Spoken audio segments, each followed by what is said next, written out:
संतन की महिमा कवन बखानो, अगाध बोध किश मित नहीं जानो। महापुरख ब्रह्म ਗਿਆਨੀ संत बाबा हरनाम सिंह जी, जिन्हां दी सच करनी सच तां की रहत, सच ਹਿਰਦੈ ਸਤ ਮੁਖ ਕਹਿਤ ਸੀ, ਦੇ ਜੀਵਨ ਸੰਬੰਧੀ ਤਾਂ ਕੋਈ ਉਹਨਾਂ ਗਗਨ ਮੰਡਲਾਂ ਦੀ ਉਡਾਰੀ ਮਾਰਨ ਵਾਲਾ ਅਧਿਆਤਮਦਰਸ਼ੀ ਅਤੇ ਇਸ ਸਤ ਮਾਰਗ ਦਾ ਪਾਂਧੀ ਹੀ ਬਿਆਨ ਕਰ ਸਕਦਾ ਹੈ। ਮੈਂ ਤਾਂ ਕੇਵਲ ਆਪਣੇ ਵੱਲੋਂ ਸ਼ਰਧਾ ਦੇ ਪੁੱਲ ਭੇਟ ਕਰਨ ਲਈ ਹੀ ਇਹ ਚੰਦ ਸਤਰਾਂ ਸੰਗਤ ਨਾਲ ਸਾਂਝੀਆਂ ਕਰ ਰਿਹਾ ਹਾਂ। ਪੂਰਨ ਬ੍ਰਹਮ ਗਿਆਨ ਅਤੇ ਭਗਤ ਸੰਗ ਪ੍ਰਭ ਗੋਸ਼ਟ ਕਰਤ ਦੀ ਅਵਸਥਾ ਵਿੱਚ ਸਾਖਿਆਤ ਪਰਮੇਸ਼ਰ ਨਾਲ ਮਨ ਦੀਆਂ ਗੱਲਾਂ ਕਰਨ ਵਾਲੇ ਸਤਿਗੁਰੂ ਸ੍ਰੀ ਗੁਰੂ ਗ੍ਰੰਥ ਸਾਹਿਬ ਜੀ ਉੱਤੇ ਪੂਰਨ ਭਰੋਸਾ ਕਰਕੇ ਆਦ ਸੱਚ, ਜੁਗਾਦ ਸੱਚ, ਹੈ ਭੀ ਸੱਚ, ਨਾਨਕ ਹੋਸੀ ਭੀ ਸੱਚ ਜਾਣਨ ਵਾਲੇ, ਜੀਉ ਨਿਰਮਲ ਬਾਹਰੋਂ ਨਿਰਮਲ, ਪੂਰਨ ਖਾਲਸਾਈ ਰਹਿਤ ਬਹਿਤ ਦੇ ਧਾਰਣੀ, ਧੰਨ ਸ੍ਰੀ ਗੁਰੂ ਨਾਨਕ ਦੇਵ ਸਾਹਿਬ ਜੀ ਤੋਂ ਧੰਨ ਸ੍ਰੀ ਗੁਰੂ ਗ੍ਰੰਥ ਸਾਹਿਬ ਜੀ ਤੱਕ ਸਾਹਿਬਾਂ ਦੇ ਦਿੱਤੇ ਉਪਦੇਸ਼ਾਂ ਅਤੇ ਗੁਰਮਤਿ ਅਨੁਸਾਰ ਆਪਣਾ ਜੀਵਨ ਬਤੀਤ ਕਰਦੇ ਹੋਏ ਆਪ ਜਪੈ ਅਵਰਹ ਨਾਮ ਜਪਾਵੈ ਦਾ ਪ੍ਰਤੱਖ ਸਰੂਪ ਬਚਨ ਦੇ ਬਲੀ ਸੰਤ ਸਰੂਪ ਮਹਾਂਪੁਰਖ ਬਾਬਾ ਜੀ ਦੇ ਸੰਪਰਕ ਵਿੱਚ ਜੋ ਵੀ ਗੁਰਮੁਖ ਇੱਕ ਵਾਰ ਆ ਗਿਆ ਉਹ ਫਿਰ ਨੇੜੇ ਤੋਂ ਨੇੜੇ ਹੀ ਹੁੰਦਾ ਚਲਾ ਗਿਆ। ਕੋਈ ਐਸੀ ਕਸ਼ਿਸ਼ ਅਤੇ ਮਿੱਠੀ ਖਿੱਚ ਉਹਨਾਂ ਦੇ ਜੀਵਨ ਵਿੱਚ ਸਮੋਈ ਹੋਈ ਸੀ। ਹਰ ਆਏ ਪ੍ਰਾਣੀ ਨਾਲ ਉਹ ਐਸਾ ਪ੍ਰੇਮ ਭਰਿਆ ਵਰਤਾਓ ਕਰਦੇ ਸਨ ਕਿ ਹਰ ਕੋਈ ਇਹੋ ਮਹਿਸੂਸ ਕਰਦਾ ਕਿ ਮਹਾਂਪੁਰਖ ਮੈਨੂੰ ਹੀ ਸਭ ਤੋਂ ਵੱਧ ਪਿਆਰ ਕਰਦੇ ਹਨ। ਆਪ ਜੀ ਦੇ ਪ੍ਰਭੂ ਪਿਆਰ ਵਿੱਚ ਭਿੱਜੇ ਹੋਏ ਸਦਾ ਪਿਆਰ ਲਟਾਉਂਦੇ ਰਹਿੰਦੇ ਸਨ। ਆਪ ਜੀ ਦਾ ਸਿੱਖਿਆ ਦੇਣ ਦਾ ਢੰਗ ਬੜਾ ਸਾਦਾ ਪਰ ਕਮਾਈ ਵਾਲਾ ਅਤ ਅਸਰਦਾਰ ਹੁੰਦਾ ਸੀ। ਹੁੰਦਾ ਵੀ ਕਿਉਂ ਨਾ, ਕਿਉਂਕਿ ਆਪਣੀ ਜ਼ਿੰਦਗੀ ਵਿੱਚ ਜੋ ਵੀ ਵਚਨ ਆਪ ਜੀ ਨੇ ਮੁਖ ਤੋਂ ਕਿਸੇ ਨੂੰ ਕਿਹਾ, ਪਹਿਲੇ ਆਪਣੀ ਜ਼ਿੰਦਗੀ ਵਿੱਚ ਪਰਤਾ ਕੇ ਵੇਖਿਆ। ਜਿਵੇਂ ਇਸੇ ਗ੍ਰੰਥ ਵਿੱਚ ਆਪ ਇੱਕ ਘਟਨਾ ਸਰਵਣ ਕਰੋਗੇ ਕਿ ਸੁਖਮਨੀ ਸਾਹਿਬ ਦਾ ਪਾਠ ਕਰਦਿਆਂ ਜਦ ਇਹ ਤੁਕ ਆਈ, ਭੂਖੇ ਕਉ ਦੇਵਤ ਆਧਾਰ, ਕਿ ਕੀ ਕੇਵਲ ਨਾਮ ਸਿਮਰਨ ਆਸਰੇ ਦੁਨਿਆਵੀ ਪਦਾਰਥ ਖਾਧੇ ਤੋਂ ਬਿਨਾਂ ਰਿਹਾ ਜਾ ਸਕਦਾ ਹੈ। ਬਸ ਇਸੇ ਗੱਲ ਦਾ ਨਿਰਣਾ ਕਰਨ ਲਈ 40 ਦਿਨ ਦਾ ਸਾਧਨ ਰੱਖ ਲਿਆ। 40 ਦਿਨ ਨਾ ਪ੍ਰਸ਼ਾਦਾ ਛਕਿਆ, ਨਾ ਕੋਈ ਹੋਰ ਚੀਜ਼, ਇੱਥੋਂ ਤੱਕ ਕਿ ਜਲਪਾਨ ਵੀ ਨਹੀਂ ਕੀਤਾ। ਅੰਦਰ ਬੈਠ ਕੇ ਕੇਵਲ ਪ੍ਰਭੂ ਪਰਮੇਸ਼ਰ ਦੀ ਬੰਦਗੀ ਹੀ ਕੀਤੀ।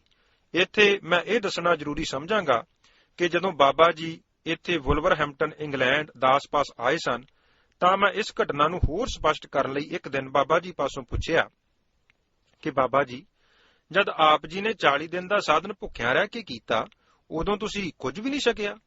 ਬਾਬਾ ਜੀ ਨੇ ਆਖਿਆ ਕਿ ਨਹੀਂ, ਬਿਲਕੁਲ ਹੀ ਕੁਝ ਨਹੀਂ ਛਕਿਆ। ਪਰ ਮੇਰੀ ਹੈਰਾਨੀ ਹੋਰ ਵੱਧ ਗਈ। ਮੈਂ ਕਿਹਾ, ਬਾਬਾ ਜੀ, ਪਾਣੀ ਤਾਂ ਸਰੀਰ ਲਈ ਅਤਿਅੰਤ ਜ਼ਰੂਰੀ ਹੈ, ਕਿ ਪਾਣੀ ਵੀ ਨਹੀਂ ਪੀਤਾ? ਮਹਾਂਪੁਰਖਾਂ ਦਾ ਜਵਾਬ ਸੀ ਕਿ ਕੁਝ ਵੀ ਨਹੀਂ ਪੀਤਾ। ਇਹ ਸੁਣ ਕੇ ਮੈਂ ਚੁੱਪ ਜਿਹਾ ਕਰ ਗਿਆ ਕਿ ਭਲਾ ਪਾਣੀ ਬਗੈਰ ਮਨੁੱਖ 40 ਦਿਨ ਕਿਵੇਂ ਕੱਢ ਸਕਦਾ ਹੈ। ਪਰ ਬਾਬਾ ਜੀ ਮੇਰੀ ਮਾਨਸਿਕ ਅਵਸਥਾ ਨੂੰ ਤਾੜ ਗਏ ਤੇ ਬਚਨ ਕੀਤਾ, ਹਰਵਿੰਦਰ ਸਿੰਘ, ਛਕਦੇ ਤਾਂ ਨਾ ਜੇਕਰ ਅੰਦਰੋਂ ਮਨ ਚੋਂ ਛਕਣ ਲਈ ਕਿਸੇ ਕਿਸਮ ਦੀ ਆਵਾਜ਼ ਆਉਂਦੀ ਜਾਂ ਲੋੜ ਮਹਿਸੂਸ ਹੁੰਦੀ। ਜਦ ਸਰੀਰ ਨੇ ਕਿਸੇ ਤਰ੍ਹਾਂ ਦੀ ਮੰਗ ਹੀ ਨਹੀਂ ਕੀਤੀ ਤਾਂ ਫਿਰ ਛਕਣਾ ਕਾਹਦੇ ਵਾਸਤੇ ਸੀ? ਇੱਥੋਂ ਤੱਕ ਕਿ ਸਰੀਰ ਨੂੰ ਆਹਾਰ ਨਾ ਦੇਣ ਨਾਲ ਕਿਸੇ ਕਿਸਮ ਦੀ ਕੋਈ ਸਰੀਰਕ ਕਮਜ਼ੋਰੀ ਵੀ ਨਹੀਂ ਮਹਿਸੂਸ ਹੋਈ। ਤੇ ਫਿਰ ਇਸ ਪੰਕਤੀ ਨੂੰ ਬਿਲਕੁਲ ਪ੍ਰਤੱਖ ਕਰ ਲਿਆ ਕਿ ਜਿੱਥੇ ਨਾਮ ਆਤਮਾ ਦੀ ਖੁਰਾਕ ਹੈ, ਉੱਥੇ ਹਰ ਨਾਮ ਹਮਾਰਾ ਭੋਜਨ 36 ਪ੍ਰਕਾਰ ਜਿਤ ਖਾਇਆ ਹਮਕੋ ਤ੍ਰਿਪਤ ਭਈ ਅਨੁਸਾਰ ਸਰੀਰ ਨੂੰ ਆਧਾਰ ਦੇਣ ਦੀ ਵੀ ਇਹ ਨਾਮ ਸਮਰੱਥਾ ਰੱਖਦਾ ਹੈ। ਆਪ ਜੀ ਦਾ ਸ੍ਰੀ ਗੁਰੂ ਗ੍ਰੰਥ ਸਾਹਿਬ ਜੀ ਪ੍ਰਤੀ ਇਤਨਾ ਦ੍ਰਿੜ ਨਿਸ਼ਚਾ ਸੀ ਕਿ ਆਪ ਜੀ ਕਿਹਾ ਕਰਦੇ ਸਨ ਕਿ ਗੁਰਬਾਣੀ ਦਾ ਇੱਕ ਇੱਕ ਅੱਖਰ ਸੱਚ ਹੈ। ਅਸੀਂ ਜੋ ਕੁਝ ਵੀ ਪ੍ਰਾਪਤ ਕੀਤਾ ਹੈ ਉਹ ਗੁਰਬਾਣੀ ਤੋਂ ਹੀ ਪਾਇਆ ਹੈ, ਭਾਵ ਸ੍ਰੀ ਗੁਰੂ ਗ੍ਰੰਥ ਸਾਹਿਬ ਜੀ ਪਾਸੋਂ ਹੀ ਪ੍ਰਾਪਤ ਕੀਤਾ ਹੈ। ਮੈਂ ਆਪਣੇ ਜੀਵਨ 'ਚ ਗੁਰਬਾਣੀ ਨੂੰ ਸੱਚੀ ਮੁੱਚੀ ਅਮਲੀ ਤੌਰ ਤੇ ਪ੍ਰਤੱਖ ਹਰ ਜਾਣ ਕੇ ਪੂਜਦਾ ਅਗਰ ਕੋਈ ਤੱਕਿਆ ਹੈ ਤਾਂ ਉਹ ਬਾਬਾ ਜੀ ਹੀ ਸਨ। ਆਪ ਜੀ ਨੇ ਤੜਕੇ ਉੱਠ, ਵੈਸੇ ਤਾਂ ਸਾਰੀ ਰਾਤ ਹੀ ਗੁਣਗਾਵਤ ਰਹਿਣ ਬਿਹਾਣੀ ਵਾਲੀ ਗੱਲ ਸੀ, ਸੋ ਤੜਕੇ ਉੱਠ ਪਹਿਲਾਂ ਸਿਮਰਨ ਇਸ਼ਨਾਨ, ਫਿਰ ਨਿਤਨੇਮ ਤੇ ਨਿਤਨੇਮ ਤੋਂ ਪਿੱਛੋਂ ਆਪ ਹੱਥੀਂ ਸਤਿਗੁਰੂ ਸ੍ਰੀ ਗੁਰੂ ਗ੍ਰੰਥ ਸਾਹਿਬ ਜੀ ਦਾ ਪ੍ਰਕਾਸ਼ ਅਸਥਾਨ ਧੋਣਾ, ਝਾੜੂ ਦੇਣਾ ਤੇ ਨਾਲ ਜਿਸ ਵੀ ਹੋਰ ਕਿਸੇ ਸਿੰਘ ਨੇ ਸੇਵਾ ਕਰਨੀ ਹੋਵੇ ਉਸ ਨੂੰ ਵੀ ਨਾਲ ਲੈ ਲੈਣਾ। ਪਾਲਕੀ ਸਾਹਿਬ ਆਪ ਸਾਫ਼ ਕਰਕੇ ਰੁਮਾਲੇ ਸਜਾ ਕੇ ਸਤਿਗੁਰੂ ਜੀ ਦੇ ਪਾਵਨ ਸਰੂਪ ਨੂੰ ਸੀਸ ਤੇ ਲੈ ਕੇ ਆਪ ਪ੍ਰਕਾਸ਼ ਕਰਨਾ। ਰਮਾਲਿਆਂ ਨੂੰ ਕਦੇ ਵੀ ਵੱਟ ਨਹੀਂ ਪੈਣ ਦੇਣੇ। ਬਿਰਧ ਅਵਸਥਾ ਵਿੱਚ ਆਪ ਕੋਲ ਖੜੋ ਕੇ ਇਹ ਸਾਰੀ ਸੇਵਾ ਕਰਵਾਇਆ ਕਰਦੇ ਸਨ। ਹਰ ਕਾਰਜ ਕਰਨ ਤੋਂ ਪਹਿਲੇ ਅਰਦਾਸ ਕਰਕੇ ਸਤਿਗੁਰੂ ਸ੍ਰੀ ਗੁਰੂ ਗ੍ਰੰਥ ਸਾਹਿਬ ਜੀ ਦਾ ਹੁਕਮਨਾਮਾ ਲੈਣਾ। ਅਗਰ ਆਗਿਆ ਨਾ ਮਿਲੇ ਤਾਂ ਕਿੱਡਾ ਵੀ ਜ਼ਰੂਰੀ ਕੰਮ ਕਿਉਂ ਨਾ ਹੋਵੇ, ਰਹਿਣ ਦੇਣਾ। ਅਗਰ ਕਿਸੇ ਪ੍ਰੇਮੀ ਨੇ ਕਿਸੇ ਕਾਰਜ ਨੂੰ ਆਰੰਭ ਕਰਨ ਦੀ ਬੇਨਤੀ ਕਰਨੀ ਤਾਂ ਆਪ ਜੀ ਨੇ ਉਸ ਪ੍ਰੇਮੀ ਨੂੰ ਨਾਲ ਲੈ ਕੇ ਸਤਿਗੁਰੂ ਸ੍ਰੀ ਗੁਰੂ ਗ੍ਰੰਥ ਸਾਹਿਬ ਜੀ ਦੀ ਹਜ਼ੂਰੀ ਜਾ ਹਾਜ਼ਰ ਹੋਣਾ। ਸਾਹਿਬਾਂ ਦਾ ਹੁਕਮਨਾਮਾ ਲੈ ਕੇ ਜੋ ਆਗਿਆ ਸਤਿਗੁਰੂ ਜੀ ਦੀ ਆਉਣੀ ਉਸ ਨੂੰ ਦੱਸ ਦੇਣੀ, ਕਦੇ ਵੀ ਆਪਾ ਨਹੀਂ ਜਨਾਉਣਾ। ਹਰ ਕਾਰਜ ਕਰਨ ਲੱਗਿਆਂ ਜਾਂ ਕਿਤੇ ਜਾਣ ਤੋਂ ਪਹਿਲਾਂ ਹਮੇਸ਼ਾ ਸਤਿਗੁਰੂ ਜੀ ਅੱਗੇ ਅਰਦਾਸ ਕਰਕੇ ਫਿਰ ਆਰੰਭਤਾ ਕਰਨੀ। ਕਿਸੇ ਵੀ ਵਸਤੂ ਨੂੰ ਛਕਣ ਤੋਂ ਪਹਿਲਾਂ ਸਦਾ ਹੀ ਅਰਦਾਸ ਕਰਿਆ ਕਰਦੇ, ਇੱਥੋਂ ਤੱਕ ਕਿ ਜਲ ਛਕਣ ਲੱਗਿਆਂ ਵੀ ਪਹਿਲਾਂ ਕਾਮ ਕ੍ਰੋਧ ਅਰ ਲੋਭ ਮੋਹ ਬਿਨ ਸਜਾਏ ਅਹਮੇਵ ਨਾਨਕ ਪ੍ਰਭ ਸ਼ਰਨਾਗਤੀ ਕਰ ਪ੍ਰਸਾਦ ਗੁਰਦੇਵ। ਸ਼ਲੋਕ ਪੜ੍ਹ ਕੇ ਬੇਨਤੀ ਕਰਨੀ ਕਿ ਗਰੀਬ ਨਵਾਜ ਜੀ, ਆਪ ਜੀ ਦੇ ਹਜ਼ੂਰ ਜਲ ਹਾਜ਼ਰ ਹੈ, ਆਪ ਜੀ ਭੋਗ ਲਾਓ, ਸੀਤ ਪ੍ਰਸ਼ਾਦ ਆਪਣੇ ਸੇਵਕਾਂ ਨੂੰ ਬਖਸ਼ੋ, ਫੇਰ ਜਲ ਛਕਿਆ ਕਰਦੇ। ਅਰਦਾਸਪਤੀ ਆਪ ਜੀ ਆਖਿਆ ਕਰਦੇ ਸਨ ਕਿ ਜੀ ਕੀ ਬਿਰਥਾ ਹੋਏ ਸੋ ਗੁਰ ਪੈ ਅਰਦਾਸ ਕਰ। ਗੁਰਸਿੱਖ ਆਪਣੇ ਮਨ ਦੀ ਹਰ ਗੱਲ ਅਰਦਾਸ ਰਾਹੀਂ ਸਤਿਗੁਰੂ ਜੀ ਨਾਲ ਸਾਂਝੀ ਕਰੇ। ਅਗਰ ਕੋਈ ਮਹਾਬਲੀ ਕਾਮ ਕ੍ਰੋਧ ਲੋਭ ਮੋਹ ਜਾਂ ਅਹੰਕਾਰ ਆਦਿ ਕਿਸੇ ਮਨੁੱਖ ਤੇ ਹਾਵੀ ਹੋ ਜਾਣ ਦਾ ਯਤਨ ਕਰਨ ਤਾਂ ਗੁਰਸਿੱਖ ਉਸੇ ਵੇਲੇ ਸਤਿਗੁਰੂ ਜੀ ਅੱਗੇ ਅਰਦਾਸ ਵਿੱਚ ਜੁੜ ਜਾਏ। ਫਿਰ ਸਤਿਗੁਰੂ ਜੀ ਆਪ ਹੱਥ ਦੇ ਕੇ ਰੱਖ ਲੈਣਗੇ। ਭਰੋਸਾ ਰੱਖ ਕੇ ਜੋਦੜੀ ਕਰਨ ਵਾਲੇ ਗੁਰਸਿੱਖ ਦੀ ਸਤਿਗੁਰੂ ਜੀ ਸਮੇਂ-ਸਮੇਂ ਗੁਰਬਾਣੀ ਦੀਆਂ ਤੁਕਾਂ ਰਾਹੀਂ ਮਨ ਨੂੰ ਪ੍ਰੇਰ ਕੇ ਆਪ ਅਗਵਾਈ ਕਰਦੇ ਸਨ। ਗੁਰਬਾਣੀ ਬਾਰੇ ਇੱਥੇ ਇੰਗਲੈਂਡ ਆਇਆ ਪਾਸਦਾਸ ਨੇ ਬੇਨਤੀ ਕੀਤੀ ਕਿ ਬਾਬਾ ਜੀ, ਗੁਰਬਾਣੀ ਦੇ ਜੇ ਅਰਥਾਂ ਦੀ ਸਮਝ ਨਹੀਂ ਪੈਂਦੀ ਫਿਰ ਪੜ੍ਹੀ ਬਾਣੀ ਦਾ ਲਾਭ ਕੀ ਹੈ? ਤਦ ਆਖਣ ਲੱਗੇ, ਗੁਰਬਾਣੀ ਗੁਰੂ ਹੈ, ਇਹ ਹਨੇਰੇ ਮਨ ਵਿੱਚ ਪ੍ਰਕਾਸ਼ ਕਰਨ ਦੀ ਸਮਰੱਥਾ ਰੱਖਦੀ ਹੈ। ਮੈਂ ਫਿਰ ਬੇਨਤੀ ਕੀਤੀ ਕਿ ਬਾਬਾ ਜੀ, ਜਦੋਂ ਜੋ ਅਸੀਂ ਮੂੰਹੋਂ ਆਖ ਰਹੇ ਹਾਂ ਉਸ ਦੇ ਭਾਵ ਦਾ ਹੀ ਪਤਾ ਨਹੀਂ ਕਿ ਫਿਰ ਵੀ ਪੜ੍ਹਨ ਨਾਲ ਕੋਈ ਲਾਭ ਹੁੰਦਾ ਹੈ। ਤਦ ਆਪ ਜੀ ਦਾ ਬਚਨ ਸੀ ਕਿ ਬਾਣੀ ਪੜ੍ਹਦੇ ਸਮੇਂ ਜੇਕਰ ਅਰਥਾਂ ਦੀ ਸਮਝ ਨਹੀਂ ਵੀ ਪੈਂਦੀ ਤਦ ਵੀ ਅੱਖਰਾਂ ਵਿੱਚ ਧਿਆਨ ਰੱਖੋ ਅਤੇ ਜਿਹੜੇ ਅੱਖਰ ਤੁਸੀਂ ਮੂੰਹੋਂ ਬੋਲਦੇ ਹੋ ਉਹ ਧਿਆਨ ਨਾਲ ਕੰਨਾਂ ਰਾਹੀਂ ਸੁਣੋ, ਪਰ ਪੜ੍ਹੋ ਸੁਣੋ ਅਤ ਪਿਆਰ ਨਾਲ। ਫਿਰ ਗੁਰਬਾਣੀ ਦਾ ਧਰਮ ਹੈ ਕਿ ਉਹ ਆਪਣਾ ਬੋਧ ਆਪ ਕਰਵਾ ਦਿੰਦੀ ਹੈ। ਪਿਆਰ ਅਤੇ ਸ਼ਰਧਾ ਸਹਿਤ ਕੰਨਾਂ ਨਾਲ ਸੁਣ ਕੇ ਗੁਰਬਾਣੀ ਪੜ੍ਹਨ ਵਾਲੇ ਨੂੰ ਕਿਸੇ ਵੀ ਪ੍ਰਕਾਰ ਦੀ ਕਮੀ ਨਹੀਂ ਰਹਿੰਦੀ। ਸੰਗਤ ਦਾ ਆਪ ਜੀ ਹੱਦੋਂ ਵੱਧ ਸਤਿਕਾਰ ਕਰਿਆ ਕਰਦੇ ਸਨ, ਕਿਉਂਕਿ ਆਪ ਜੀ ਕਿਹਾ ਕਰਦੇ ਸਨ ਕਿ ਵਿੱਚ ਸੰਗਤ ਹਰ ਪ੍ਰਭ ਵਸੈ ਜੀਓ। ਸੋ ਸੰਗਤ ਦੀ ਸੇਵਾ ਆਪਣੇ ਹੱਥੀਂ ਕਰਨੀ ਆਪ ਜੀ ਦਾ ਨਿਤ ਕਰਮ ਸੀ। ਲੰਗਰ ਆਪ ਜੀ ਹਮੇਸ਼ਾ ਪੰਗਤ ਵਿੱਚ ਸੰਗਤ ਦੇ ਨਾਲ ਬੈਠ ਕੇ ਹੀ ਸੰਗਤ ਦੇ ਨਾਲ ਦਾ ਹੀ ਛਕਦੇ। ਨਿਤਨੇਮ ਵੀ ਸਦਾ ਸੰਗਤ ਵਿੱਚ ਮਿਲ ਬੈਠ ਕੇ ਹੀ ਕਰਦੇ ਤਾਂ ਜੋ ਸਾਰੇ ਰਲ ਕੇ ਗੁਰਬਾਣੀ ਦਾ ਸੰਗਤੀ ਲਾਹਾ ਲੈ ਸਕਣ। ਆਪ ਜੀ ਦਾ ਕਥਨ ਸੀ ਕਿ ਸੰਗਤੀ ਨਿਤਨੇਮ ਦਾ ਇਹ ਲਾਭ ਹੁੰਦਾ ਹੈ ਕਿ ਜਿਉਂ ਚੰਦਨ ਸੰਗ ਬਸੈ ਨਿੰਮ ਬਿਰਖਾ ਗੁਣ ਚੰਦਨ ਕੇ ਬਸ ਕੇ। ਇੱਕ ਤਾਂ ਆਪੂ ਤੋਂ ਉੱਚੀ ਅਵਸਥਾ ਵਾਲਿਆਂ ਦੀ ਸੰਗਤ ਵਿੱਚ ਬੈਠ ਕੇ ਪਾਠ ਕਰਨ ਨਾਲ ਸੁਰਤ ਛੇਤੀ ਉੱਚੀ ਹੁੰਦੀ ਹੈ। ਦੂਸਰੇ ਗੁਰਬਾਣੀ ਉਚਾਰਨ ਵਿੱਚ ਜੇਕਰ ਕਿਸੇ ਕਿਸਮ ਦੀ ਕੋਈ ਗਲਤੀ ਹੋਵੇ ਤਾਂ ਉਸ ਦੀ ਵੀ ਸੁਧਾਈ ਹੋ ਜਾਂਦੀ ਹੈ। ਜੇਕਰ ਕੋਈ ਗੁਰੂ ਪਿਆਰਾ ਆਖਦਾ ਕਿ ਮੈਂ ਦੱਸੇ ਹੋ ਮਾਰਗ ਸੰਤੋਹ ਕਿਉਂ ਪ੍ਰਭੂ ਮਿਲਾਈਆ, ਤਦ ਉਸ ਨੂੰ ਆਪਣੇ ਨਿੱਜੀ ਸਿਮਰਨ ਕਰਦੇ ਸਮੇਂ ਕੋਲ ਬਿਠਾ ਕੇ ਮਨ ਜੋੜਨ ਦਾ ਤਰੀਕਾ ਦੱਸ ਆਪ ਨਾਲ ਹੋ ਕੇ ਬੰਦਗੀ ਕਰਵਾਉਣੀ। ਕਈ ਵਾਰ ਪਰਮਾਰਥ ਦੇ ਪਾਂਧਿਆਂ ਦੀ ਪੂਰਨ ਲਗਨ ਨਾ ਵੇਖ ਕੇ ਬਚਨ ਕਰਨਾ ਕਿ ਜਿੱਥੇ ਦੱਸਣ ਵਾਲਾ ਹੋਵੇ ਉੱਥੇ ਪੁੱਛਣ ਵਾਲਾ ਨਹੀਂ ਮਿਲਦਾ ਤੇ ਜਿੱਥੇ ਪੁੱਛਣ ਵਾਲਾ ਹੋਵੇ ਉੱਥੇ ਦੱਸਣ ਵਾਲਾ ਨਹੀਂ ਮਿਲਦਾ। ਤੇ ਜੇ ਕਿਤੇ ਗੁਰੂ ਕਿਰਪਾ ਸਦਕਾ ਦੋਹਾਂ ਦਾ ਜੋੜ ਜੁੜ ਜਾਵੇ ਫਿਰ ਕਿਸੇ ਕਿਸਮ ਦੀ ਘਾਟ ਨਹੀਂ ਰਹਿੰਦੀ।